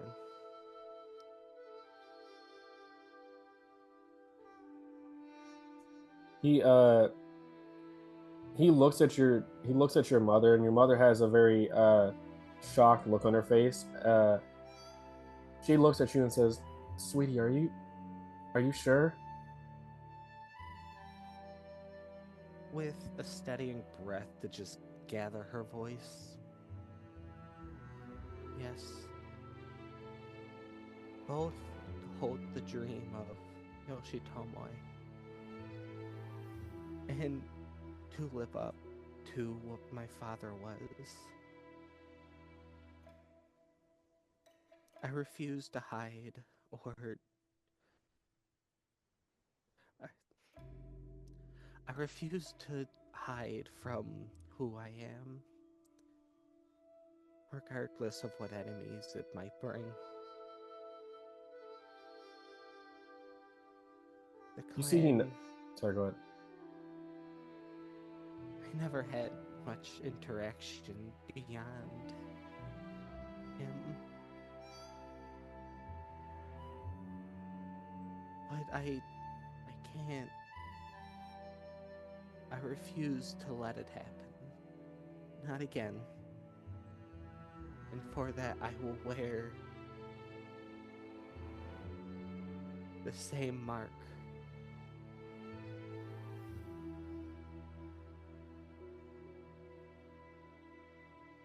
He it's kind of the sort of thing where like he's like you can clearly tell he's tabling it for later, but he's like considered that as he nods and says, "All right, well, I think our time's just about running up anyway. Like I said before, if you really need me to, if you really need me around and need to talk about something, then let me know in advance. I don't want people suspecting our current arrangement." As he motions to your mother. Yeah, that's understandable. Though I suspect I'm gonna have a lot of attention on me for when this does become fully public. You see there's something crossing over his face that you don't know what it is, but there's like a look of the same look he had when he couldn't look at Yoshitomo's body. He has a look of extreme shame on his face uh, as he nods and kind of hovers out the room.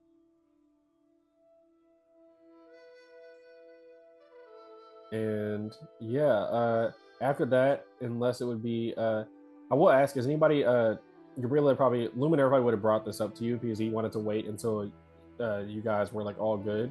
Eventually, you guys are eventually able to like congregate to the like social area, or, like the relaxation area for like therapy and stuff.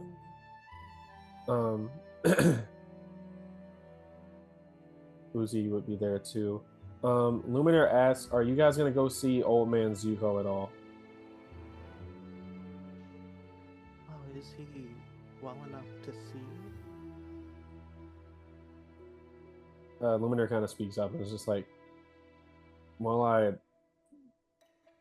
went to go see him for a little bit, but he's not really accepting visitors right now, and I figured that maybe if he heard that you guys were up and at it, that he might be more willing."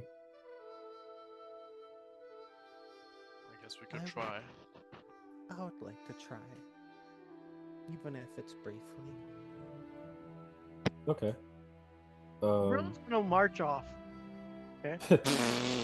She's gonna barge in there. There's no asking. Luminaire just looks off and says, "Well, I guess now the question is, are you guys gonna follow her?" Yeah, assume you would. Yeah. there's just a random like Medignan that's just standing in front of the like the area like the hallway that leads to Mr. Zuko's room, and he's Gabrilla. He sees you walking up and puts up his hand. Excuse me, I don't really have any verification that you're allowed to walk in here. He's not really accepting visitors right now. I'll walk right by him. Excuse me.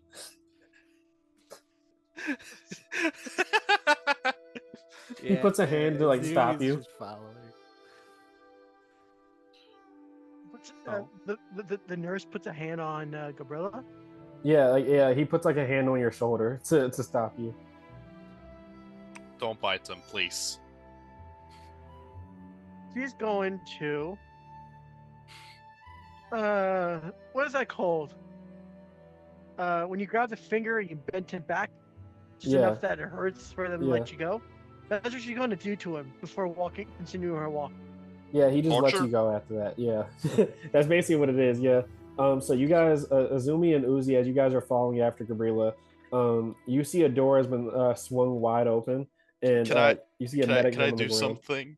Yeah. Can I? Okay, so the person who stops Gabrilla, who is currently lying on the ground, I would like to cast healing waters on her or his or her finger.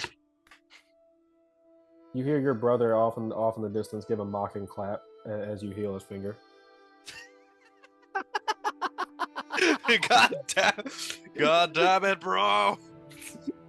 Wait, see, you heal boo-boos with that. Good job, little bro. Best big bro ever. This is giving me motivation to become a better medical ninja to him just so I can stick it in his face. That's a good brother energy right there. Yeah, Izumi is just following right after Gabrilla. Yeah.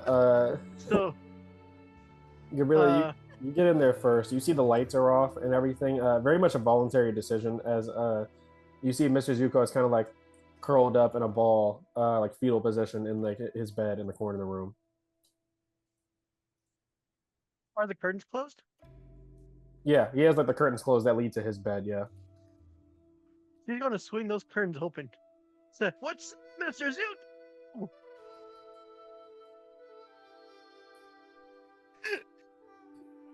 You can really see he like his back is like facing you, and he like turns his head slightly, and just says, just please go away. Now, Gabrilla's going to approach him. Okay. Izumi's gonna watch, ready to intervene if need be. And Izumi's going to watch Gabrilla raise I want to hold her an action right hand. bind. Hold an action to bind. Yeah. That's a good choice because I'm going to describe this step by step what she does. Gabrilla's going to walk up to Zuko right behind him and slowly raise her right hand like a karate chop and then bonk him on the head. Not hard enough to hurt him. Not enough to hurt him, just enough to like knock sense into him before saying, pouting won't help. So at what point does Uzi use his mind? As he sees the chop motion. Go ahead and make me a charisma save, Gabrilla. Absolutely. I hope I roll a natural 20. Hope you roll a 1. Actually, I hope you roll a nat 20. That would be hilarious. That's a 0! My god. Okay, so with a nat 1 totaling a 0, as you're about to do the chop, you immediately feel your arm like seize up, and your arms are just like both to their sides now, as like a blue spectral like sort of. I know you described it as threads before, Uzi, but yeah. So like some threads bind you to your place, but you're able to still talk to Zuko. So you still say that. Yes. Yeah. Before glaring at Uzi. How long does I gotta check how long bind lasts? It never works. I never checked. It only failed like twice. Out of twice. No, it was like 4 times because you binded Luna and then you binded. Pretty brave of you to use a Haystack jutsu like Bruce. a Gabrilla. Yeah, it's a minute. Yeah, Mr. Zuko kind of exasperated, kind of like turns over and he looks at you all. There's like a warm look on his face of him, like, you know, being like happy that you guys are safe and stuff. But you see he's been crying for like a long time. Like his eyes are extremely puffy. Like the skin like below his eyes, like he has like heavy bags, and like just it looks like there's just always been, you know, like how your skin looks after you like been in the pool for a while. Yeah. Brune? Yeah, it looks like, yeah, it Yep. looks like that. So he's even more wrinkled than usual. Um, as you just see there's been he's been crying a lot. This date will give Gabrilla a sense of like wanting to help the best she can, but she doesn't know what to do. I got a question. Can I force my way Not physically again. Not out of this again. restraint that's currently holding her to hug Mr. Zuko? By Technically, yeah, you By the can. spell, no. I mean, there should be like a save to make. I believe he. Oh, the wait, start let me or check. End of the Yeah, you can turn. remake your save at the end of your turn. Yeah, you can remake My your save. question is, can I brute force out of it with strength?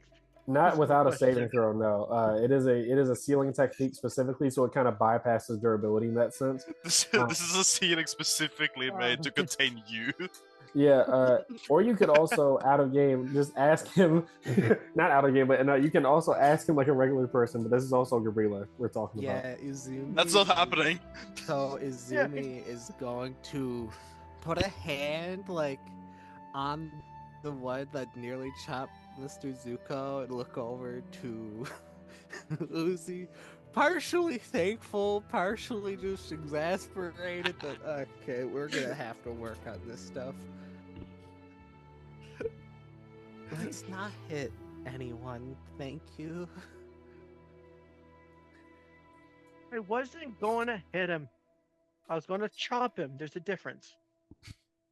You hear Not dropping concentration. Ongoldor is in the back that is just like, see, I told you, a rough, and his mouth is covered by Kakachu, who like drags him out of the room. Yeah, you go, gotcha. Woo! Gotcha. I But like yeah, how like the day before, like a few minutes before, Gabrilla just finished talking to Izumi. Like, can you help me be better behavior?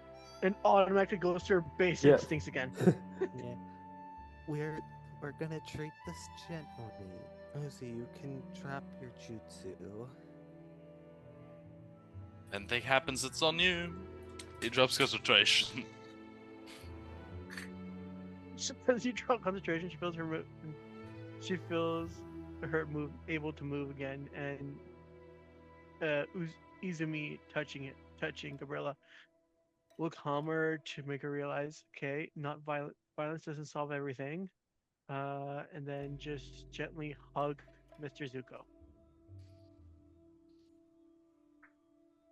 well, let me describe what happens after. Let me go use the bathroom real quick. BRB.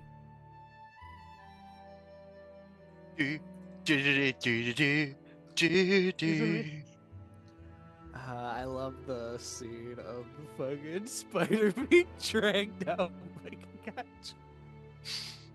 They're vibing. Just like, nope, you're not interrupting this motherfucker. Izumi, you got some training to do.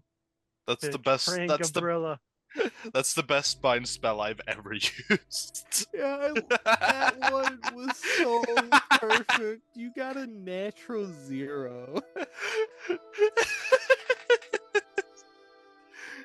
Hilarious. Also, Yeah. what was I gonna say? Yeah, I remember when I just wanted to say that when S.O.C. said that Ubek was gonna take or asked Uzi if they could take a walk, all I could think of was Helsinger Bridge. That's also, yep, that's what I thought too. Let's go for a walk. I didn't realize I made that reference once in a while during this game. Yeah. Oh my God, I love Helsinger Bridge, yeah. And then just cut to So I live for a day, and The zombies are invading while Gabrilla is chopping heads. uh, but God, That's I a great really, time to come back, I'm gonna S.O.C.K. find. God, we're gonna Izumi, find I a wish you group. the best luck. It'll be fine. Trust. I It totally uh, won't be a Alucard and what's her face called? Saras? Yeah, Saris. Wait, is it Saris? Saras Victoria, the other vampire? Oh, not the other vampire. The Oh. lady in charge of. Oh, the Helsing bitch. Yeah, what's her name? Uh, Anyone who knows it knows what we're talking about. It's yeah. totally not going to be that What's- relationship. Why can't we remember her name? I don't know. Izumi, I like to imagine just later on in the future, you have Gorilla trained as a sophisticated lady because you're hierarchy now, and then just whenever you snap your finger, she turns to attack dog mode just in an instant. Okay, I remember. Yeah. It's Integra. Integra, thank you. So this is my picture for the future. Izumi obviously is taking up the Uchiha name fully. mhm. Gabrilla is gonna be there as title attack wise, dog. yeah, the attack dog, bodyguard, whatever, fucking fancy. They prefer Attack Dog, okay? Yeah, understandable. Yeah, so I was like them, and then Uzi is just always the one dragged along, just like, Yep. no, you're coming with us. Can't get out of it. Let's go for a walk. Yeah. Gorilla drags your ass. Yeah. Yeah, I can see that. There's gonna be so many conversations of Gabrilla mugging someone, then coming back and, and having to explain where she's been and what she's done. Yeah. Sorry, There is I didn't every want to time. celebrate tea time. I wanted to rob some bitches. Yeah. Yeah. But okay. So Gabriela, you hug Mr. Zuko, and you feel him kind of like shaking, and then he eventually just like devolves into just like softly crying to himself as he's just like, "You guys don't understand. You guys are strong. You're brave, but all I ever do is run away. When I lost my daughter, no, even before that, I wanted to be a cook for the ninja. I wanted to help them during the war, but the first time we even got near a battlefield, as soon as I heard the sounds of death, I ran. I deserted. The only reason I'm still not publicly shamed and exiled from the village is because of Motani. And when I lost my daughter, we were out picking flowers and spices and herbs that I'd always went to with my daughter, and some bandits ran out. I saw how many of them were, and I just thought that maybe we both make it out alive if I ran back to the village to get help before. And by the time I got back, she was gone. Because I ran. And now, after I see her again, I ran away again. I didn't want to look at what I turned her into. When did you run? At what point did you run? I saw you do everything you could to stay. I saw you stay there to try to talk sense into her. Do not say you ran. Do not confuse our actions with bravery or strength. We were trained. You were lucky. At any point, we could have met the same fate. At any point, she could have lost control. But she didn't. She wanted to protect you. And in the end, she did.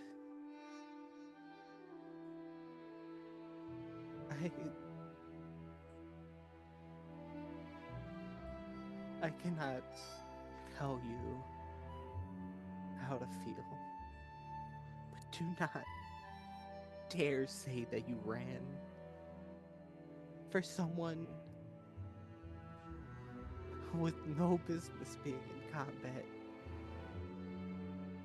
You survived something most people would have been slaughtered in.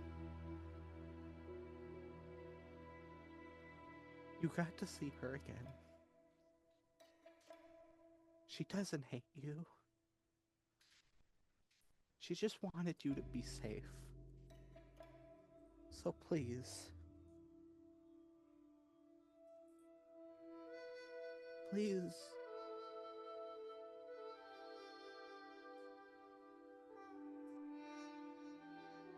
think of her fondly. He was a friend to us.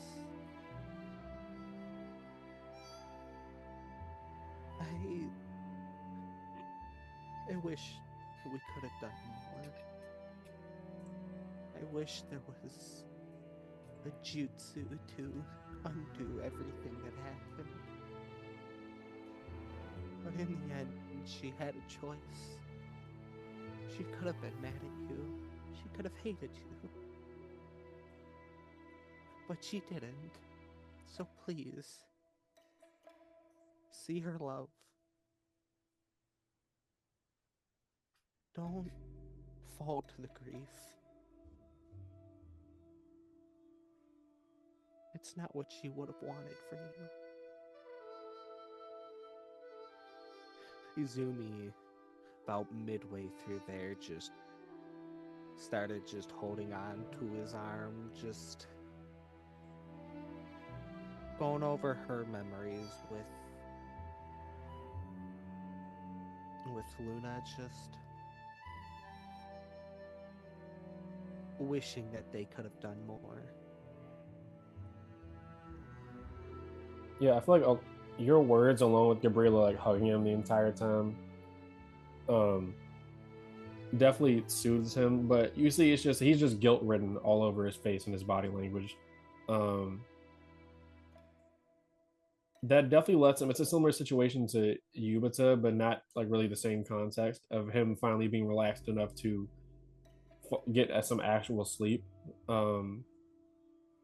Just kind of muttering to himself as he's like falling asleep that basically like what would have happened if he hadn't made the decision to go get help and had stayed. Maybe like she would have been alive instead of him. But that at least soothes him a little bit. Now he's not going to get over it in like one day, that sort of thing. But you can really see that helps him. Expected. Yeah. She did not expect her words to like instantly cure his regret and him to be chipper the moment after. Uzi, this kind of sorry, go ahead. But she knows that Luna wouldn't want that for her father. Mm-hmm. Uzi, when he was talking about everything with Luna, I feel like some small part of you, like some small part of your mind, remembers the details of the experiments that were done on people to make this plague. Just something that I feel like that comes up in your mind and everything, as far as like Zuko talking about like what him running away led to Luna going through, essentially. But yeah, unless anybody is anybody doing anything else in the hospital? Because it would be pretty much the end of the week by this point. By this time lapse has gone by. No, not by me. One other important note. When we would have got to the hospital, Izumi would have gave over the fucking syringe she had. Oh yeah, no. So Uzi, you still have yours, right? Yep. All right. So only Gabrilla and Gabrilla and Zumi don't have theirs. It's a Who would you surprise tool that will help us later. who would you have given your syringe to, Azumi? Either she would have looked for like not one of the nurses, but one of the doctors. Probably no. It would have been Ubek, Yeah. just because by the time that she was really able to do anything, she was probably already whisked away into a room with him. Yeah. So yeah, she would have like taken it out of the pouch that it was in. Clearly careful not to like poke herself with it and just say this is what they used on the people. Yeah. He gets like very serious as he examines this. As you see, he like immediately goes to his desk and like pulls out a drawer that has like a thing of like vials in it, and like takes out a vial and like is like holding them both side to side, the syringe, and then a vial of a like blackened sort of nearly transparent, but like a blackened like murky sort of liquid that he has in the vial, and it says, "Yes, this was from," or he like motions to the vial with the blackened stuff, not the syringe. This was the trace amounts I found in your blood. I guess this is changes shape. It's weird. But he nods and then like thanks you for the information.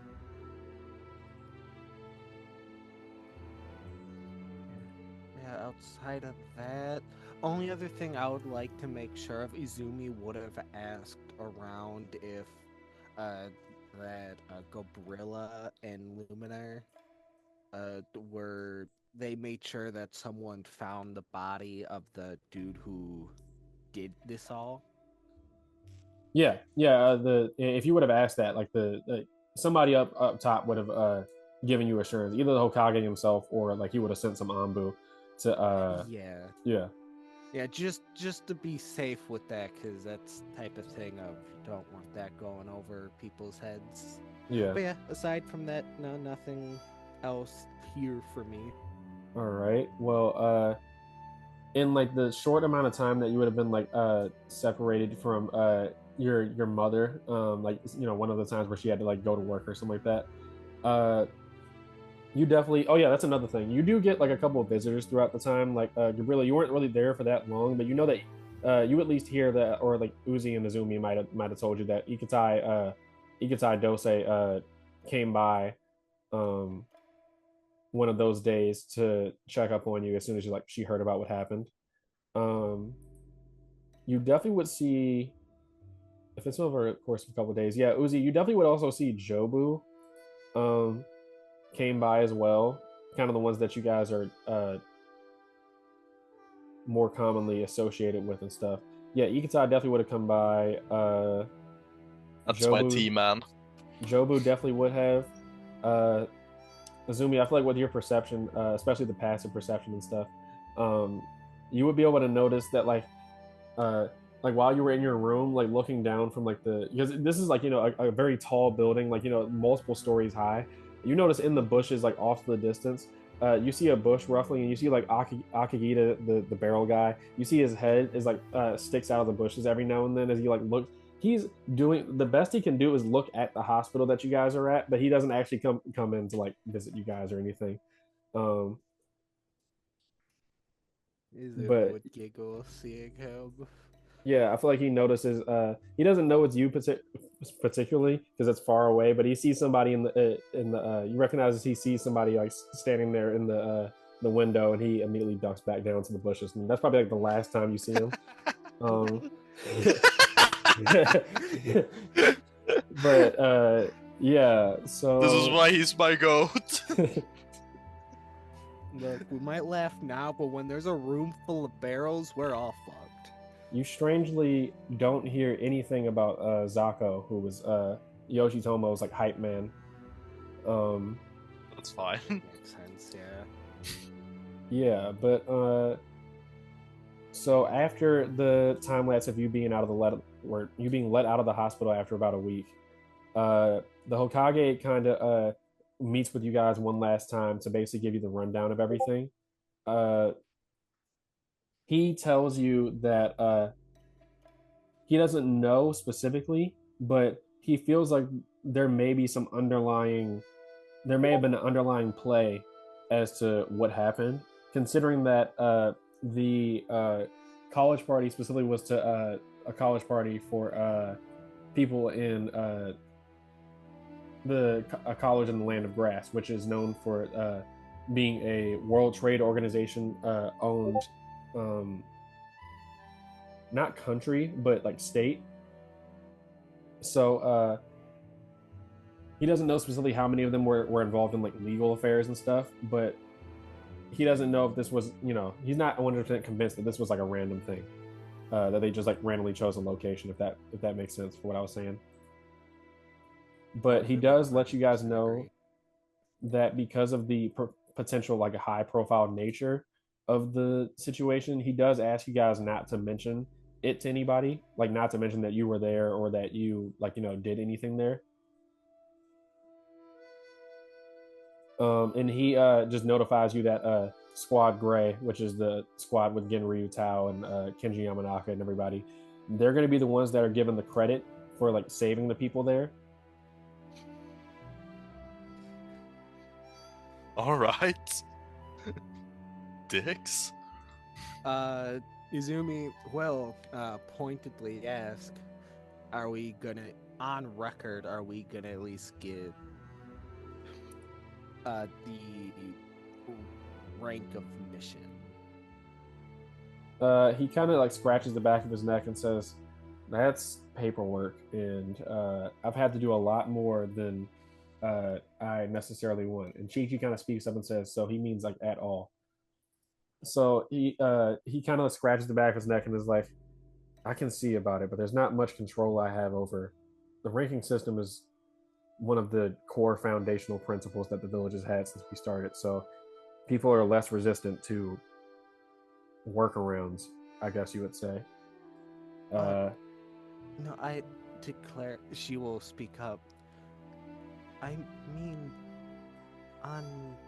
would it be shown on our record? Like, if I had to guess, this would be considered maybe with just the danger and the unknown aspect of B to A rank mission.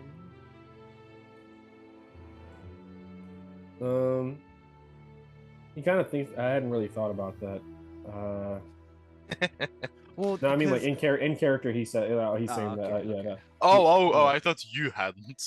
No, he says out of character. I would probably say that your mission would have been considered a C rank only because of the enemies that you were dealing with are not particularly strong at all. Yeah, the gas mask man was definitely like way stronger than a person, but they were like slightly above average bandit level in terms of the people you were dealing with. The reason, like, she'll argue this fucking out, but the reason that she thinks that this should be considered a higher rank mission is only because we were actively dealing with unknown threats, a virus that could turn us into zombies, dealing with seals to deactivate and get help, all while keeping the most people that were physically able alive. Yeah. And for a team out of the academy, passed or failed, that is a tall order. Oh no, it's a tall order for like. I want you guys to understand that the Hokage is very much like throughout like a rundown of this, giving you credit for like what you've done, because you are not like normal. Like this isn't anything close to like this would be a tough mission for a C rank is still like a tough mission for Chunin because that's like the highest rank they're expected to be able to complete. So if you definitely would have asked that, he kind of raises an eyebrow and says, "Do you want me to praise you?" I would like the monetary benefit of doing it. Well, he takes out like one of those, those like things that you pull for like holidays where you pull like the pin on like the thing and it shoots out confetti. Yeah. Yeah, he just Fuck pulls, you. he pulls one of those out.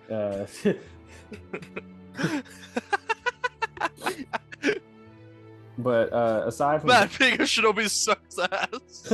aside from that, he looks at you and says, "I'm sorry that you guys had to go through something like that, but just for the sake of it, I won't be telling anybody at the academy or any officials about your involvement in what happened. I don't really know who specifically.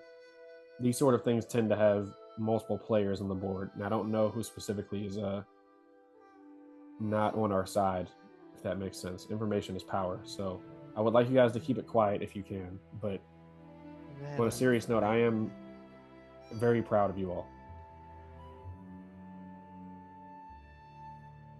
Black hockey smirk rests on Gabrilla's face. A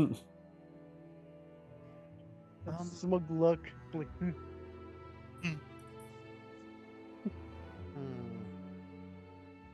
This is the Hokage we're talking to, right? Yeah, this is Motoni. Yeah, yeah, she would ask a little after that just, um, am I moving into the Uchiha compound? I don't know how that works. He says that the Uchiha compound was taken over by the Konjiki clan. So there's not going to be any change in your living situation, especially because of he doesn't really say it in front of the others, but you can really see that he's like raises his eyebrows and like in reference to stuff with your mother, not wanting that information to get out. Uh, but yeah, the Konjiki compound is now where the Uchiha compound used to be. Well Um, then, what about, Shitomoe's things? Logically, I would be the one to inherit anything that would remain. we'll address that at a future date. I'm still ironing out some issues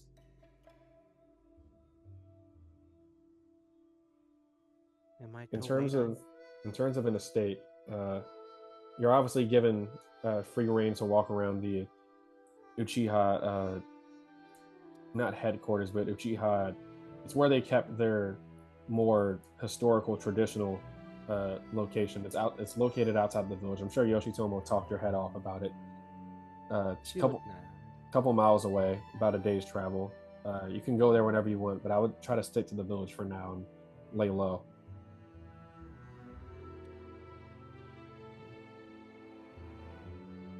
Am I to wait on your go ahead before I can talk openly about my clan name, or I am I? will. I'll leave that to your discretion. Your mother has already told me that as long as it's something you want to do, even if she's not happy with it, then it's your it's your responsibility considering the promise you made. So talk about it with whoever you want. Just be careful. She would not. But yeah, he does inform you that whenever you're able, you will be enrolled in the next year of the academy. Only 1 year, but it's just to actually pass the academic requirements for Nina to graduate, since that's the part that you guys failed. Yeah, it's gonna be playful grumbling of, oh yeah, I can do all of that, but so apparently some stupid grades are more important than survival skills. Look, I don't like paperwork either, so Yeah, no, it would be clearly just like playful complaints. It's nothing Umbrella that will look she's at actually mad at. Izumi. Hmm. After mentioning, oh, we have to redo the test, Gabriella said, maybe I'll be calmer and more proper by then with your help. We're gonna find a better way to talk about. I don't like talking about it like that.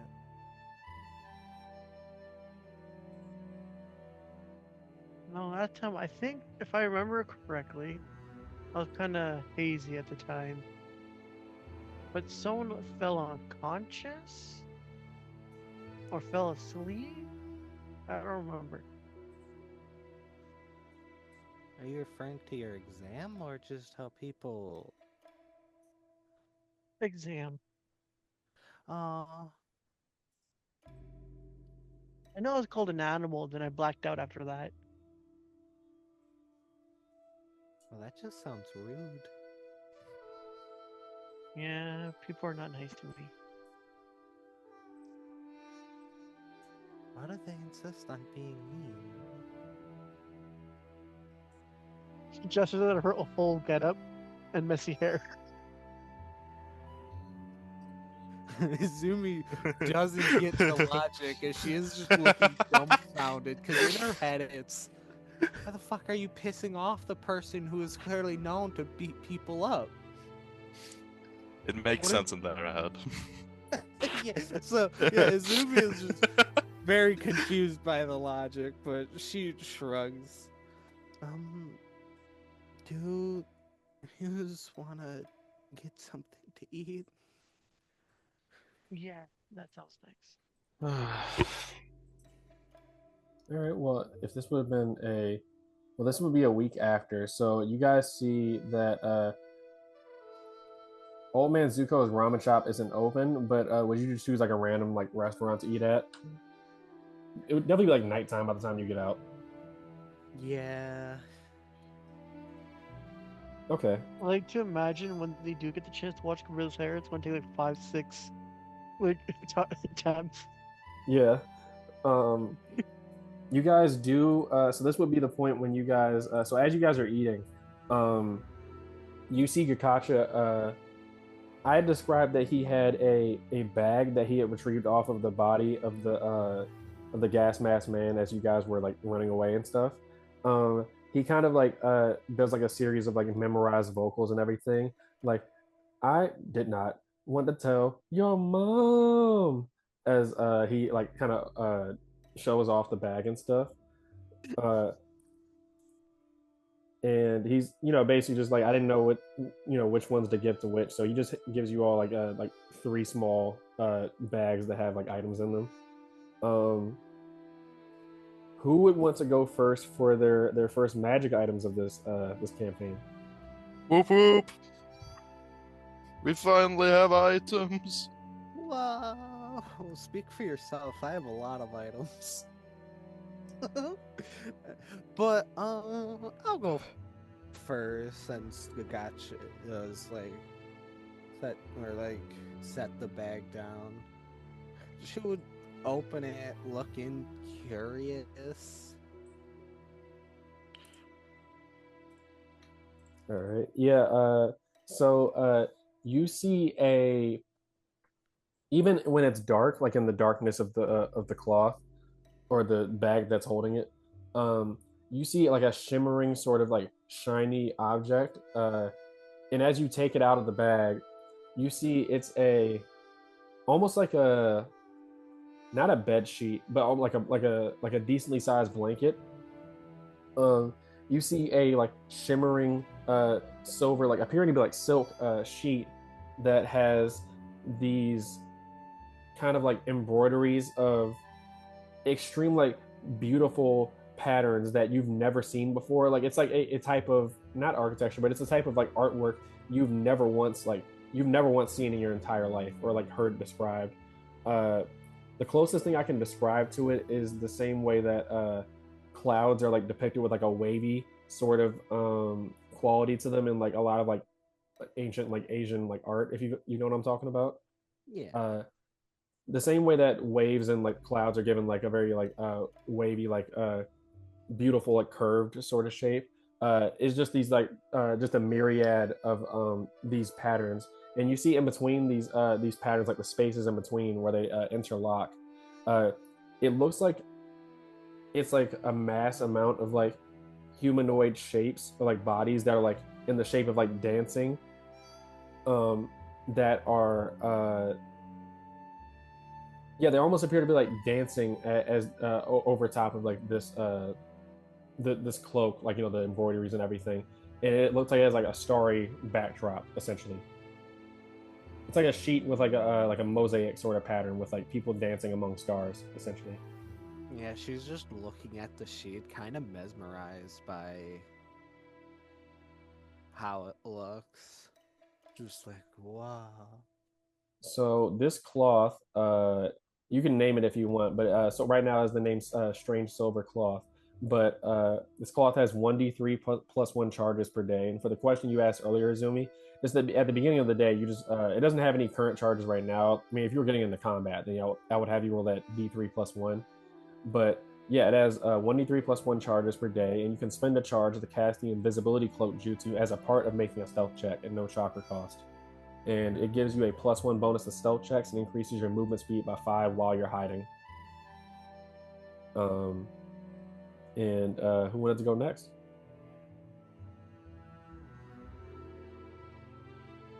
No one apparently. Go next. Okay. Uh, yeah. So your gift, as you well, not gift, but your magic item, as you take it out of the bag, you are kind of I don't know how Gabrilla reacts to it, but you take out what appear to just be like really old bandages.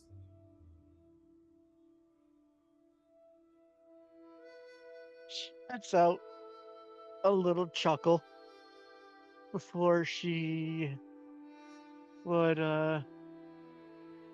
wrap them around her hand and arm like she would when preparing for a fight, and she's like, rusty and used.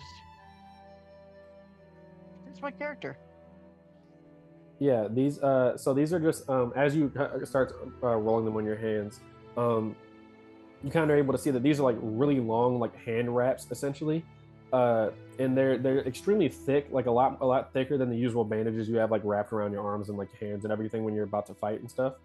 Uh, about as thick as like the cover of like one of those like leather bound books and everything. So just extremely thick, like old looking hand wraps. And when I say old, I mean like ancient looking old.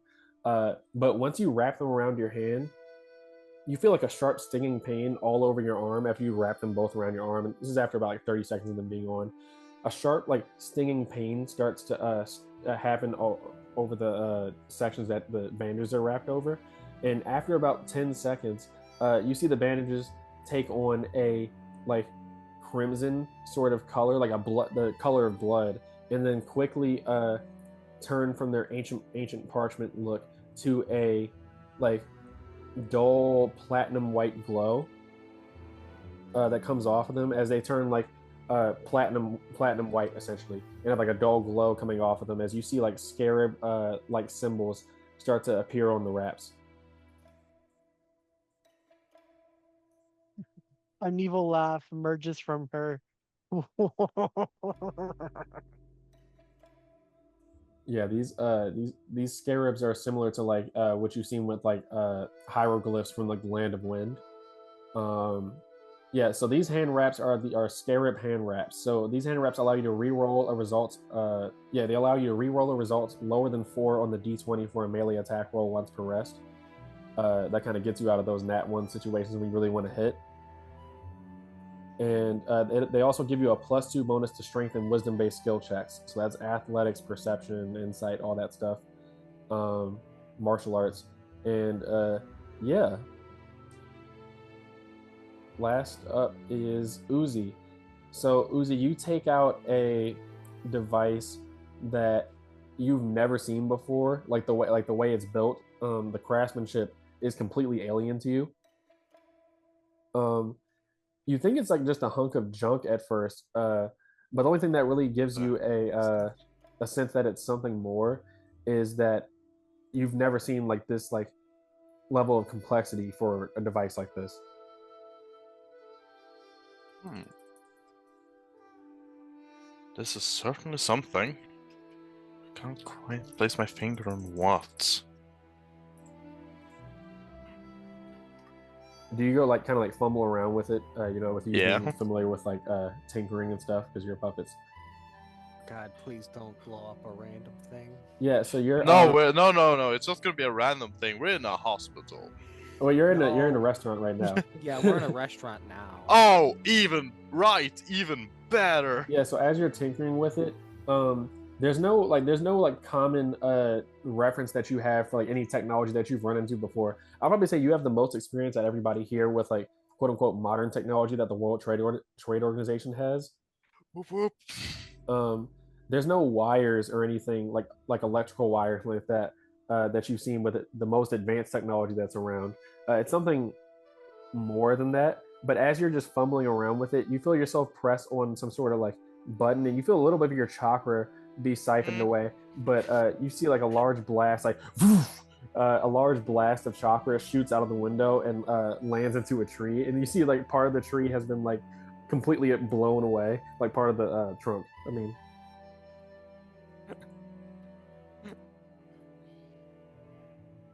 He's just gonna stare in disbelief at the mayhem that he just caused. Did he I'm break a window, or was that an open window? I fucking hope it was open. it's open now.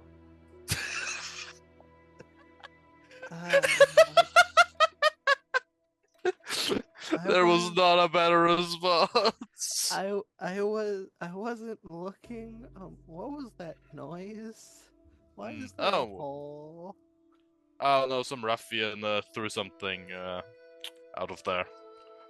There's nothing to worry about. Roll deception. Oh, with pleasure. This is my expertise. I don't have expertise, but this is my expertise. I'm gonna that one this. Ongoldor shows up out of nowhere. A ruffian, you might say. I shall reprimand him at once. As he goes. 11. And I will roll this at disadvantage because Izumi is very much. I could never fully do trusting anything in wrong. friends. Okay, she believes you. She's like, huh. I could never do anything wrong, obviously. But yeah, so this device that you have is like very strange, like spherical and stuff like that, and very smooth among most of the crafts work or the craftsmanship of the device. It is various like gear like contraptions along it, but as you get to the barrel of it, you can tell that this is a like blaster of some sort, kind of a hint from the fact that chakra blasted out of it. But yeah, along the barrel, it goes from a round, like a very round shape that's dominated by most of the device, to a like very sharply geometrical and like square dominated shapes of as it goes along the barrel. And then you're just noticing that plenty of the parts of the machine are cracked and like almost appear like to be like something melted them. It's like there's like holes among various parts of it, but it is a very interesting device to you, considering how complex it is. So your chakra cannon has 1d2 plus 1 charges per day, and you can spend a charge to cast a chakra bolt jutsu at D rank at half chakra cost. And it also gives you a plus 1d4 bonus to perception and investigation checks. And this item can be attached to your shoulder or your puppet's shoulder during a long rest. So you can kind of equip your puppet if you want. What's the total amount of charges? There's no total amount of charges. That's just how many it has per day. Oh. I'm assuming it refreshes every day, or else I would just stack it for 12 days. Yeah, it refreshes every day, yeah. Alright, let's just see how many charges I have left. Okay, I have 2 charges left. But yeah, you guys can kind of all reflect on that, how you would and stuff. But you all have your very strange sort of items. Important question. Do these items have a max charge to them? No, that's what I was just telling Uzi. Yeah, no, there's no max charge. It's just however many they have per day. Okay. So then to ask, is that functional days, like in session here for, or does that count for like in every in-game day? Since now that we have the item. Yeah, that would probably be every in-game day, but you're not going to run into a whole bunch of situations like the zombie night where it's a whole bunch happening. I would hope like not. Damn, how lame. I would hope that's not our average fucking Friday. Fucking, we're gonna For be you, dubbed for like you, the Chaos Squad, because wherever we go, chaos unravels. Yep. for you, but I was the most traumatizing day ever. For us, it was Tuesday. Literally. I guess this is a good point to bring up now. I feel like among you guys being among each other now, being the initial ones that encountered what happened, it never really dawned on you because of how much had been happening in the last couple of days. But that time, that night was the first time you guys ever killed anybody. I don't know how that kind of how that's been sitting on you guys as characters and how you've been reflecting on that. That was the first time you've ever been in a situation where you actually killed people. Like, yeah, they were zombies, but they were still somewhat They alive. still had their humanity to them. Yeah. And yeah, currently, and has been the past thing, Izumi is actively choosing to repress that by doing other stuff and that she considers more important. That's healthy. Yeah, totally healthy. What about Gabrilla and Uzi? How do did they reflect on all, or like how does that kind of sit with them, everything that happened and what they had to, what you ended up doing? Mainly, I'm wondering also for Uzi's perspective too, because it might not have really come up for you. I know you said you weren't really phased by it, but that was the primary losing reason why Luna didn't go with you, or why Luna was scared of you guys in the first place, is because of that she saw how you guys killed all of those zombies. That's a very good question. Hmm.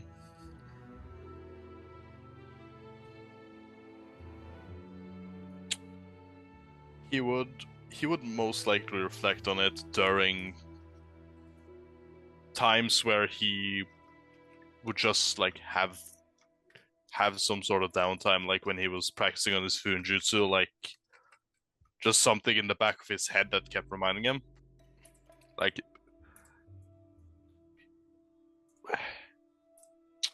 when he had the time, he would think about it.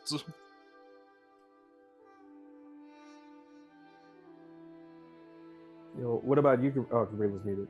Gorilla, you here? Gabriel!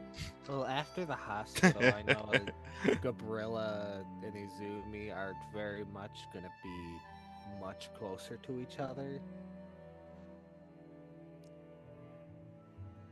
So I can see something happening there regarding it. Let me see.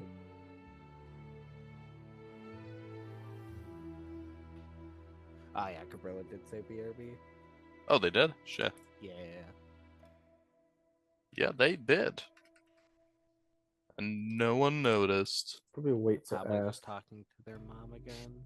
Yeah. Yeah, no, unless someone were to talk to Izumi about it specifically, she is occupying her mind with other things, as it is not something that she wants to think about currently. Think about it. You definitely do notice. I guess since we're out of town, since we're waiting for Gabriella, in the time span of you guys, 'cause, I mean, unless are you doing anything else as you guys like, are you guys just going back to your houses after you go to the restaurant and stuff like that? Izumi would offer an invitation for Uzi to come over to her house, as well as Gabrilla would already be going with.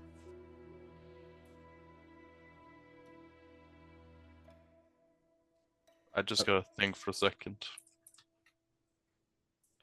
He would. How long ago would we have left the hospital? What, like, as far as like how many hours it had been since you Yeah. left? Probably like an hour and a half. Yeah, Yeah, okay. 2 hours at the most. Yeah. All right. Then he probably would. He would accept the invitations. See if he gets beat up by your mother. All All right. Well, it's gonna be a group sleepover then. But yeah, I guess Also, yeah, that is the most important part. I don't want to miss that. yeah, it would have been this conversation probably would have happened while you were in the hospital, Azumi. But your mom definitely would have noticed, just because she can kind of read you, considering that you're a daughter. So It's not hard, yeah. she definitely would have tried to get you to talk about what happened, and specifically once you start mentioning you having to kill for the first time, it's something that she would be like persistent about, essentially. So I'll just RP that real quick. She tried to broach the subject a couple of times, but I imagine that you were trying to change the subject. That or Wilford, willfully ignorant. There we go.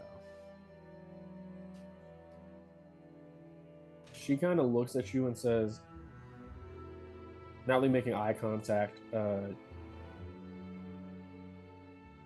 sweetie, we need to talk about something.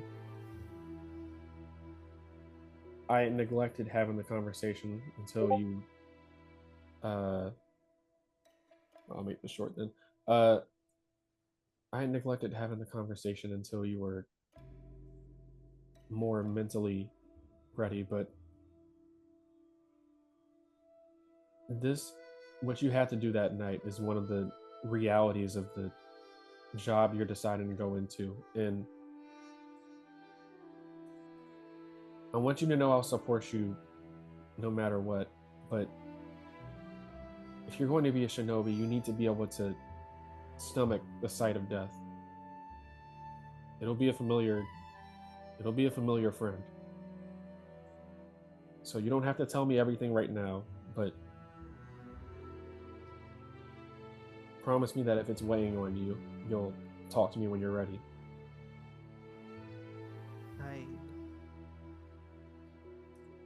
I did what I needed to. I did so we could survive.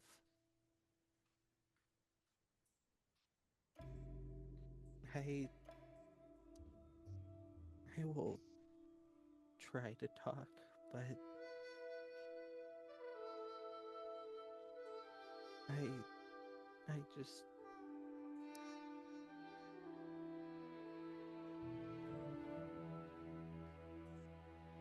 I know what I did was a must.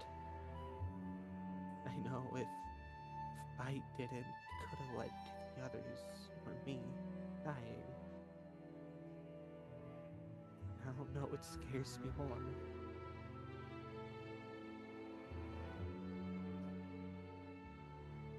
She just gives you a hug at that.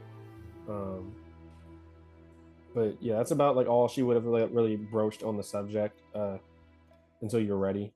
But yeah, so Gabrilla, you said you're here, right? So there you are. Gabriel! Oh, you're all good. You're all good. I was just gonna say that so Uzi is also gonna be sleeping over, so you guys are gonna have a group sleepover situation. But after after this sleepover and everything, you guys would get an invite the next morning. Actually, that is like, does anybody have any? Your mother, Sayuri, make sure to cook for everybody. I don't know if you remember. Oh no! Izumi would gently warn everyone of, I hope you have an iron stomach. Do we have to make Constitution saving throw? I was just about to mention that. Yes. I like to imagine that Uzi does everyone not has want to a be. hard time. Uzi does not want to be impolite in the slightest. He is going to eat this if it kills him. I really want Gabrilla to like love the cooking. I'm not gonna lie to you. I was just about to say that. I was just about to say, like, I like to imagine that, like, when the food arrives, Gabriella eats it like it's like a gift from the gods. That's just Since, like, a normal food. Since no one cooks food for her, and she always has to hunt it down herself. Yep, that's a So accurate like, role.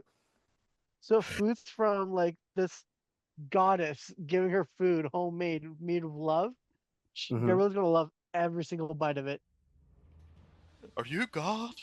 Now, I feel like it wouldn't make sense for. I'm not going to ask Gabrilla to make a Constitution save only because I feel like it makes sense, and also she's from the slums, so any food that's not like slop that like expired slop that could be just be found on the street or something that could be robbed, it would be 10 times better than anything she's ever had. For Azumi and Uzi, I am going to ask for the Constitution save. Don't worry, I already rolled a 4. We're doing great. Yep, that's about Oh right. God.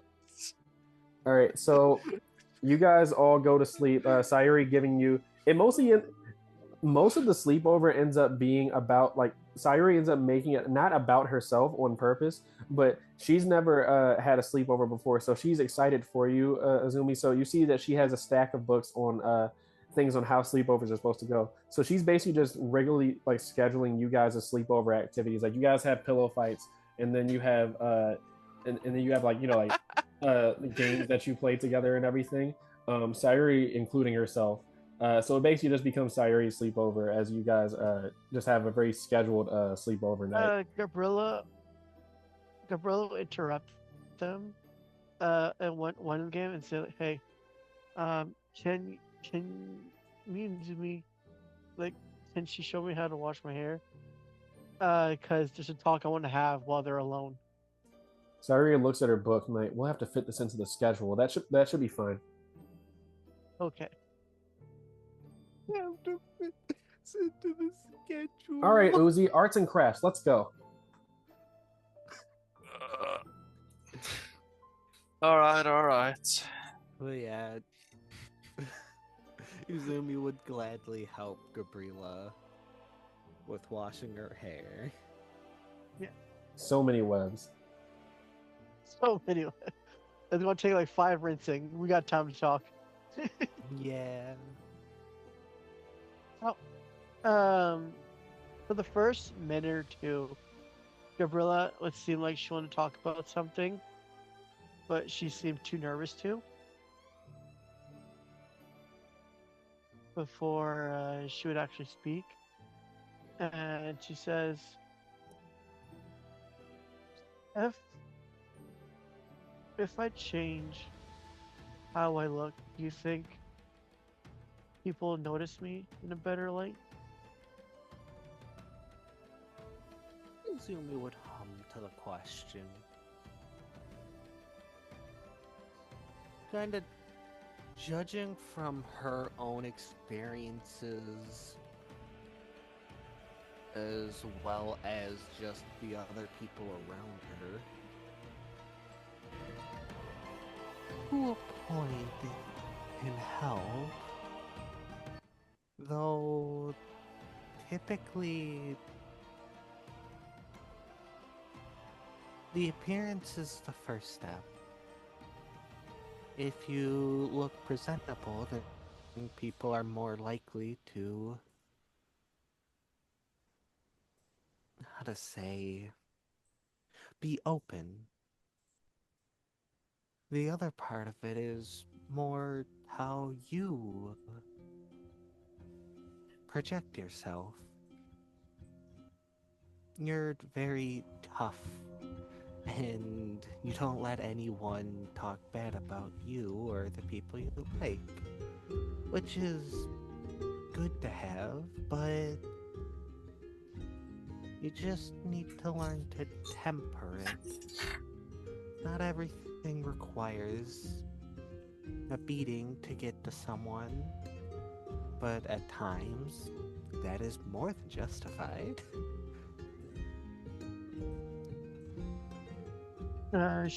She would she'll say, "But the only thing I know to do is to hurt others and fight." Like when my mentor found me in the woods, I knew nothing more than to kill to survive. And then he brought me to the slums where he dressed me and taught me somewhat behavior. Closest thing he can get. And I was always aggressive towards him. And I guess it doesn't help that he was aggressive towards me towards me also. But I think that's his way of sharing he cares. And then the more society I explored, the more I realized they hated me um, because I was a freak, some said, animalistic, feral. And well, I guess after that night and seeing some of our friends look at me with the look they had after I killed the person, it made me think that maybe I should change. Well, you learned the skills you needed to in the wild to survive. Once your master found you, he brought you to a much safer environment. Well, he taught you manners, even just going around there. It's clear people need to be tough. And that's exactly what you were. You were tough. You, you knew how to look out for yourself. Now, it is learning the more gentler sides of life. You don't need to be, how to say, you don't need to let your emotions, anger, or your animalistic side control you. It's good to have, and as someone who is able to turn off their emotions, I can understand the need. The fear you saw wasn't completely your own fault. That whole situation was horrible. We were all too soon to see it. So them being afraid is logical. But now that we have a chance to hopefully stay away from that type of environment, you can learn the softer side of life, where it isn't a fight to survive, where you don't have to prove your right to get food. It's just learning to accept life. Accept yourself, faults and all. She'll lean, as you're talking to her, she'll lean her head forward and holding up her knees to her chest, hiding her face, listening to you. You do not need to change, Gabrilla. You simply need to adapt. You're not a monster. If they knew where your life was, start to now, no one would be able to call you an animal with a straight face, because no one can blame you from how you were raised. The fact that you want to grow is something that proves it even more. So, don't think about it as you need to change. You're simply learning a new aspect of life that you haven't had the best opportunities to learn before. You're not an animal. You're not a monster. You're a As this, ninja. sorry, No, yeah, you're good. no, I was saying as this heartfelt conversation is happening, we pan over to the scene switches no. over to Uzi and Sayuri at the table. I'll also say on how the fuck was his name pronounced? Oto? Ongoldor. Ongoldor, Kakacha, Sayuri, and Uzi are at the table playing Go Fish. What's it called? I don't know why my computer just tripped out. But yeah, no, you got this is just contrasted by the scene of you guys just playing goldfish, go fish. Is Uzi cheating? Yes. Yeah. So you and Gakacha, you and Gakacha are cheating, and Sayuri doesn't notice because you can tell that she's never played card games before. Oh, I feel after I noticed that I'm gonna stop cheating. Yeah, you both see Ongoldor also is not familiar with it, so you guys are just cheating people who have absolutely no skill in the game whatsoever. As soon as he realizes that no, the cheating is off. That's no fun. That's no way to cheat people. But yeah, people who are already good, not the people who can't. I didn't mean to interrupt you guys' conversation. Were you saying anything else? No, you're fine. That was an awesome cut. Do you have like Sayuri's just like, do you have the 6 of hearts? I'm gonna roll one these. How many cards is in the deck again? Shit, I should know this. 64? times 4. 13 No, it's times 4 is 30. what? Yeah, 52. That's right. There you go. If it's a 6, I have it. I do not expect have it. Yeah, so you say you don't have it. She's like, so do I go fish or do you go fish?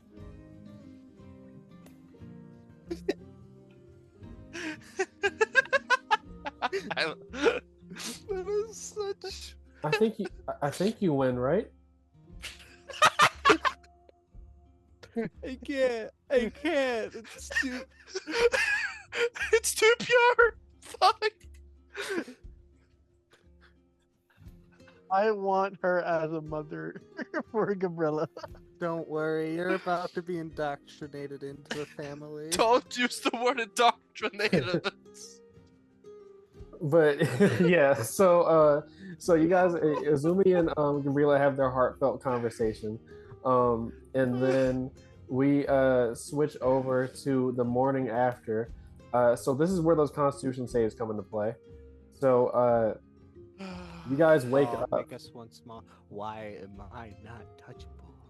Huh? I just want to point out Gabrilla during the talk. Gabrilla would eventually cry and say she wishes she knew what having a true parent was. And at that point, Izumi is just. She's still gently just going through your hair, just washing it like methodically, just listening, and then she'll just wrap an arm around, just pull her into a hug. You're welcome here anytime. I'm sure my mother would be more than happy to have another face around.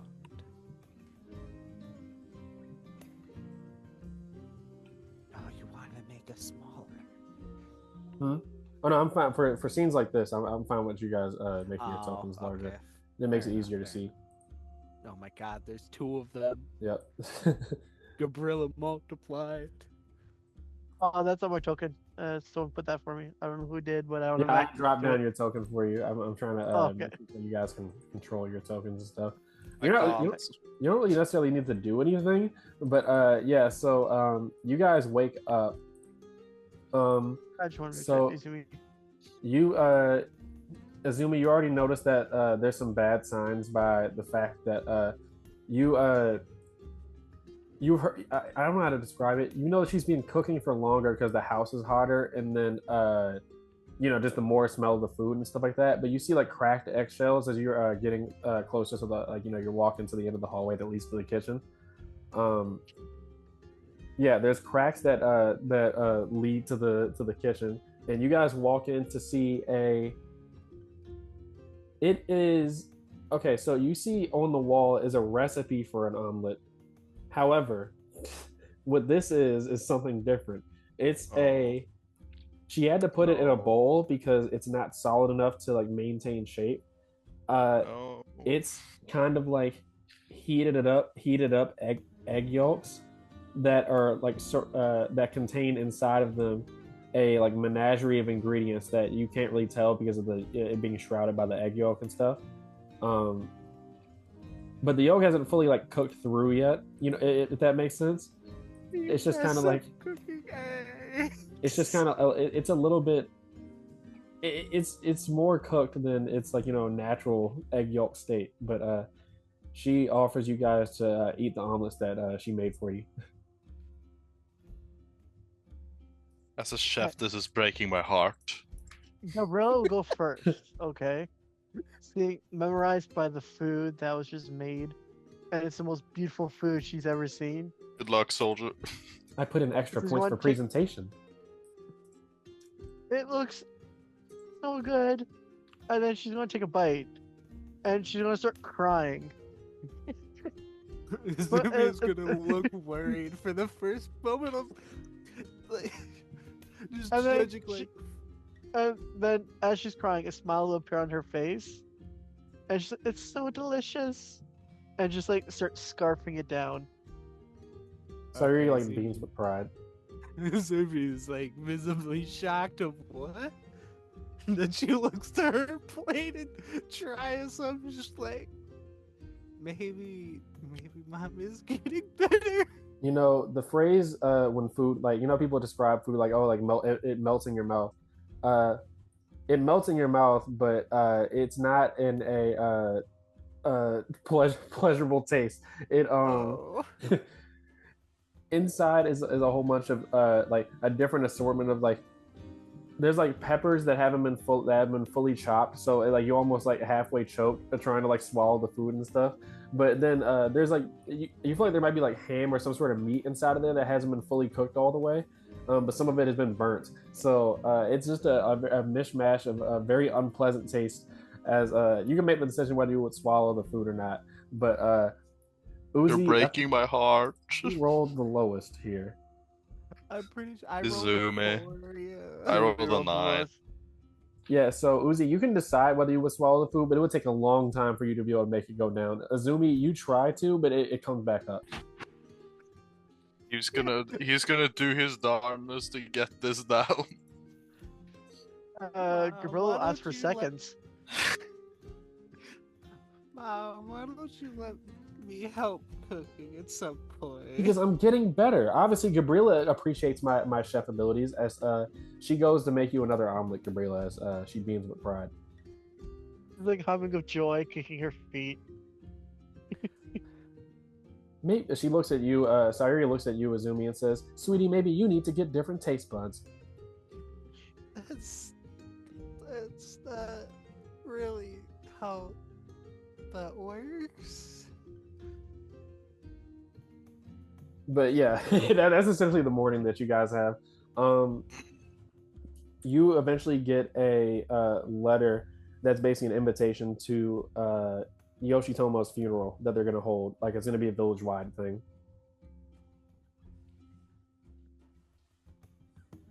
And I think we'll probably save that for next session. I feel like it's good to wrap up here. I would agree. But, it's good timing. All right, yeah. If you guys enjoyed this video and this session, stay tuned for more. And yeah, like, comment, subscribe, and peace out.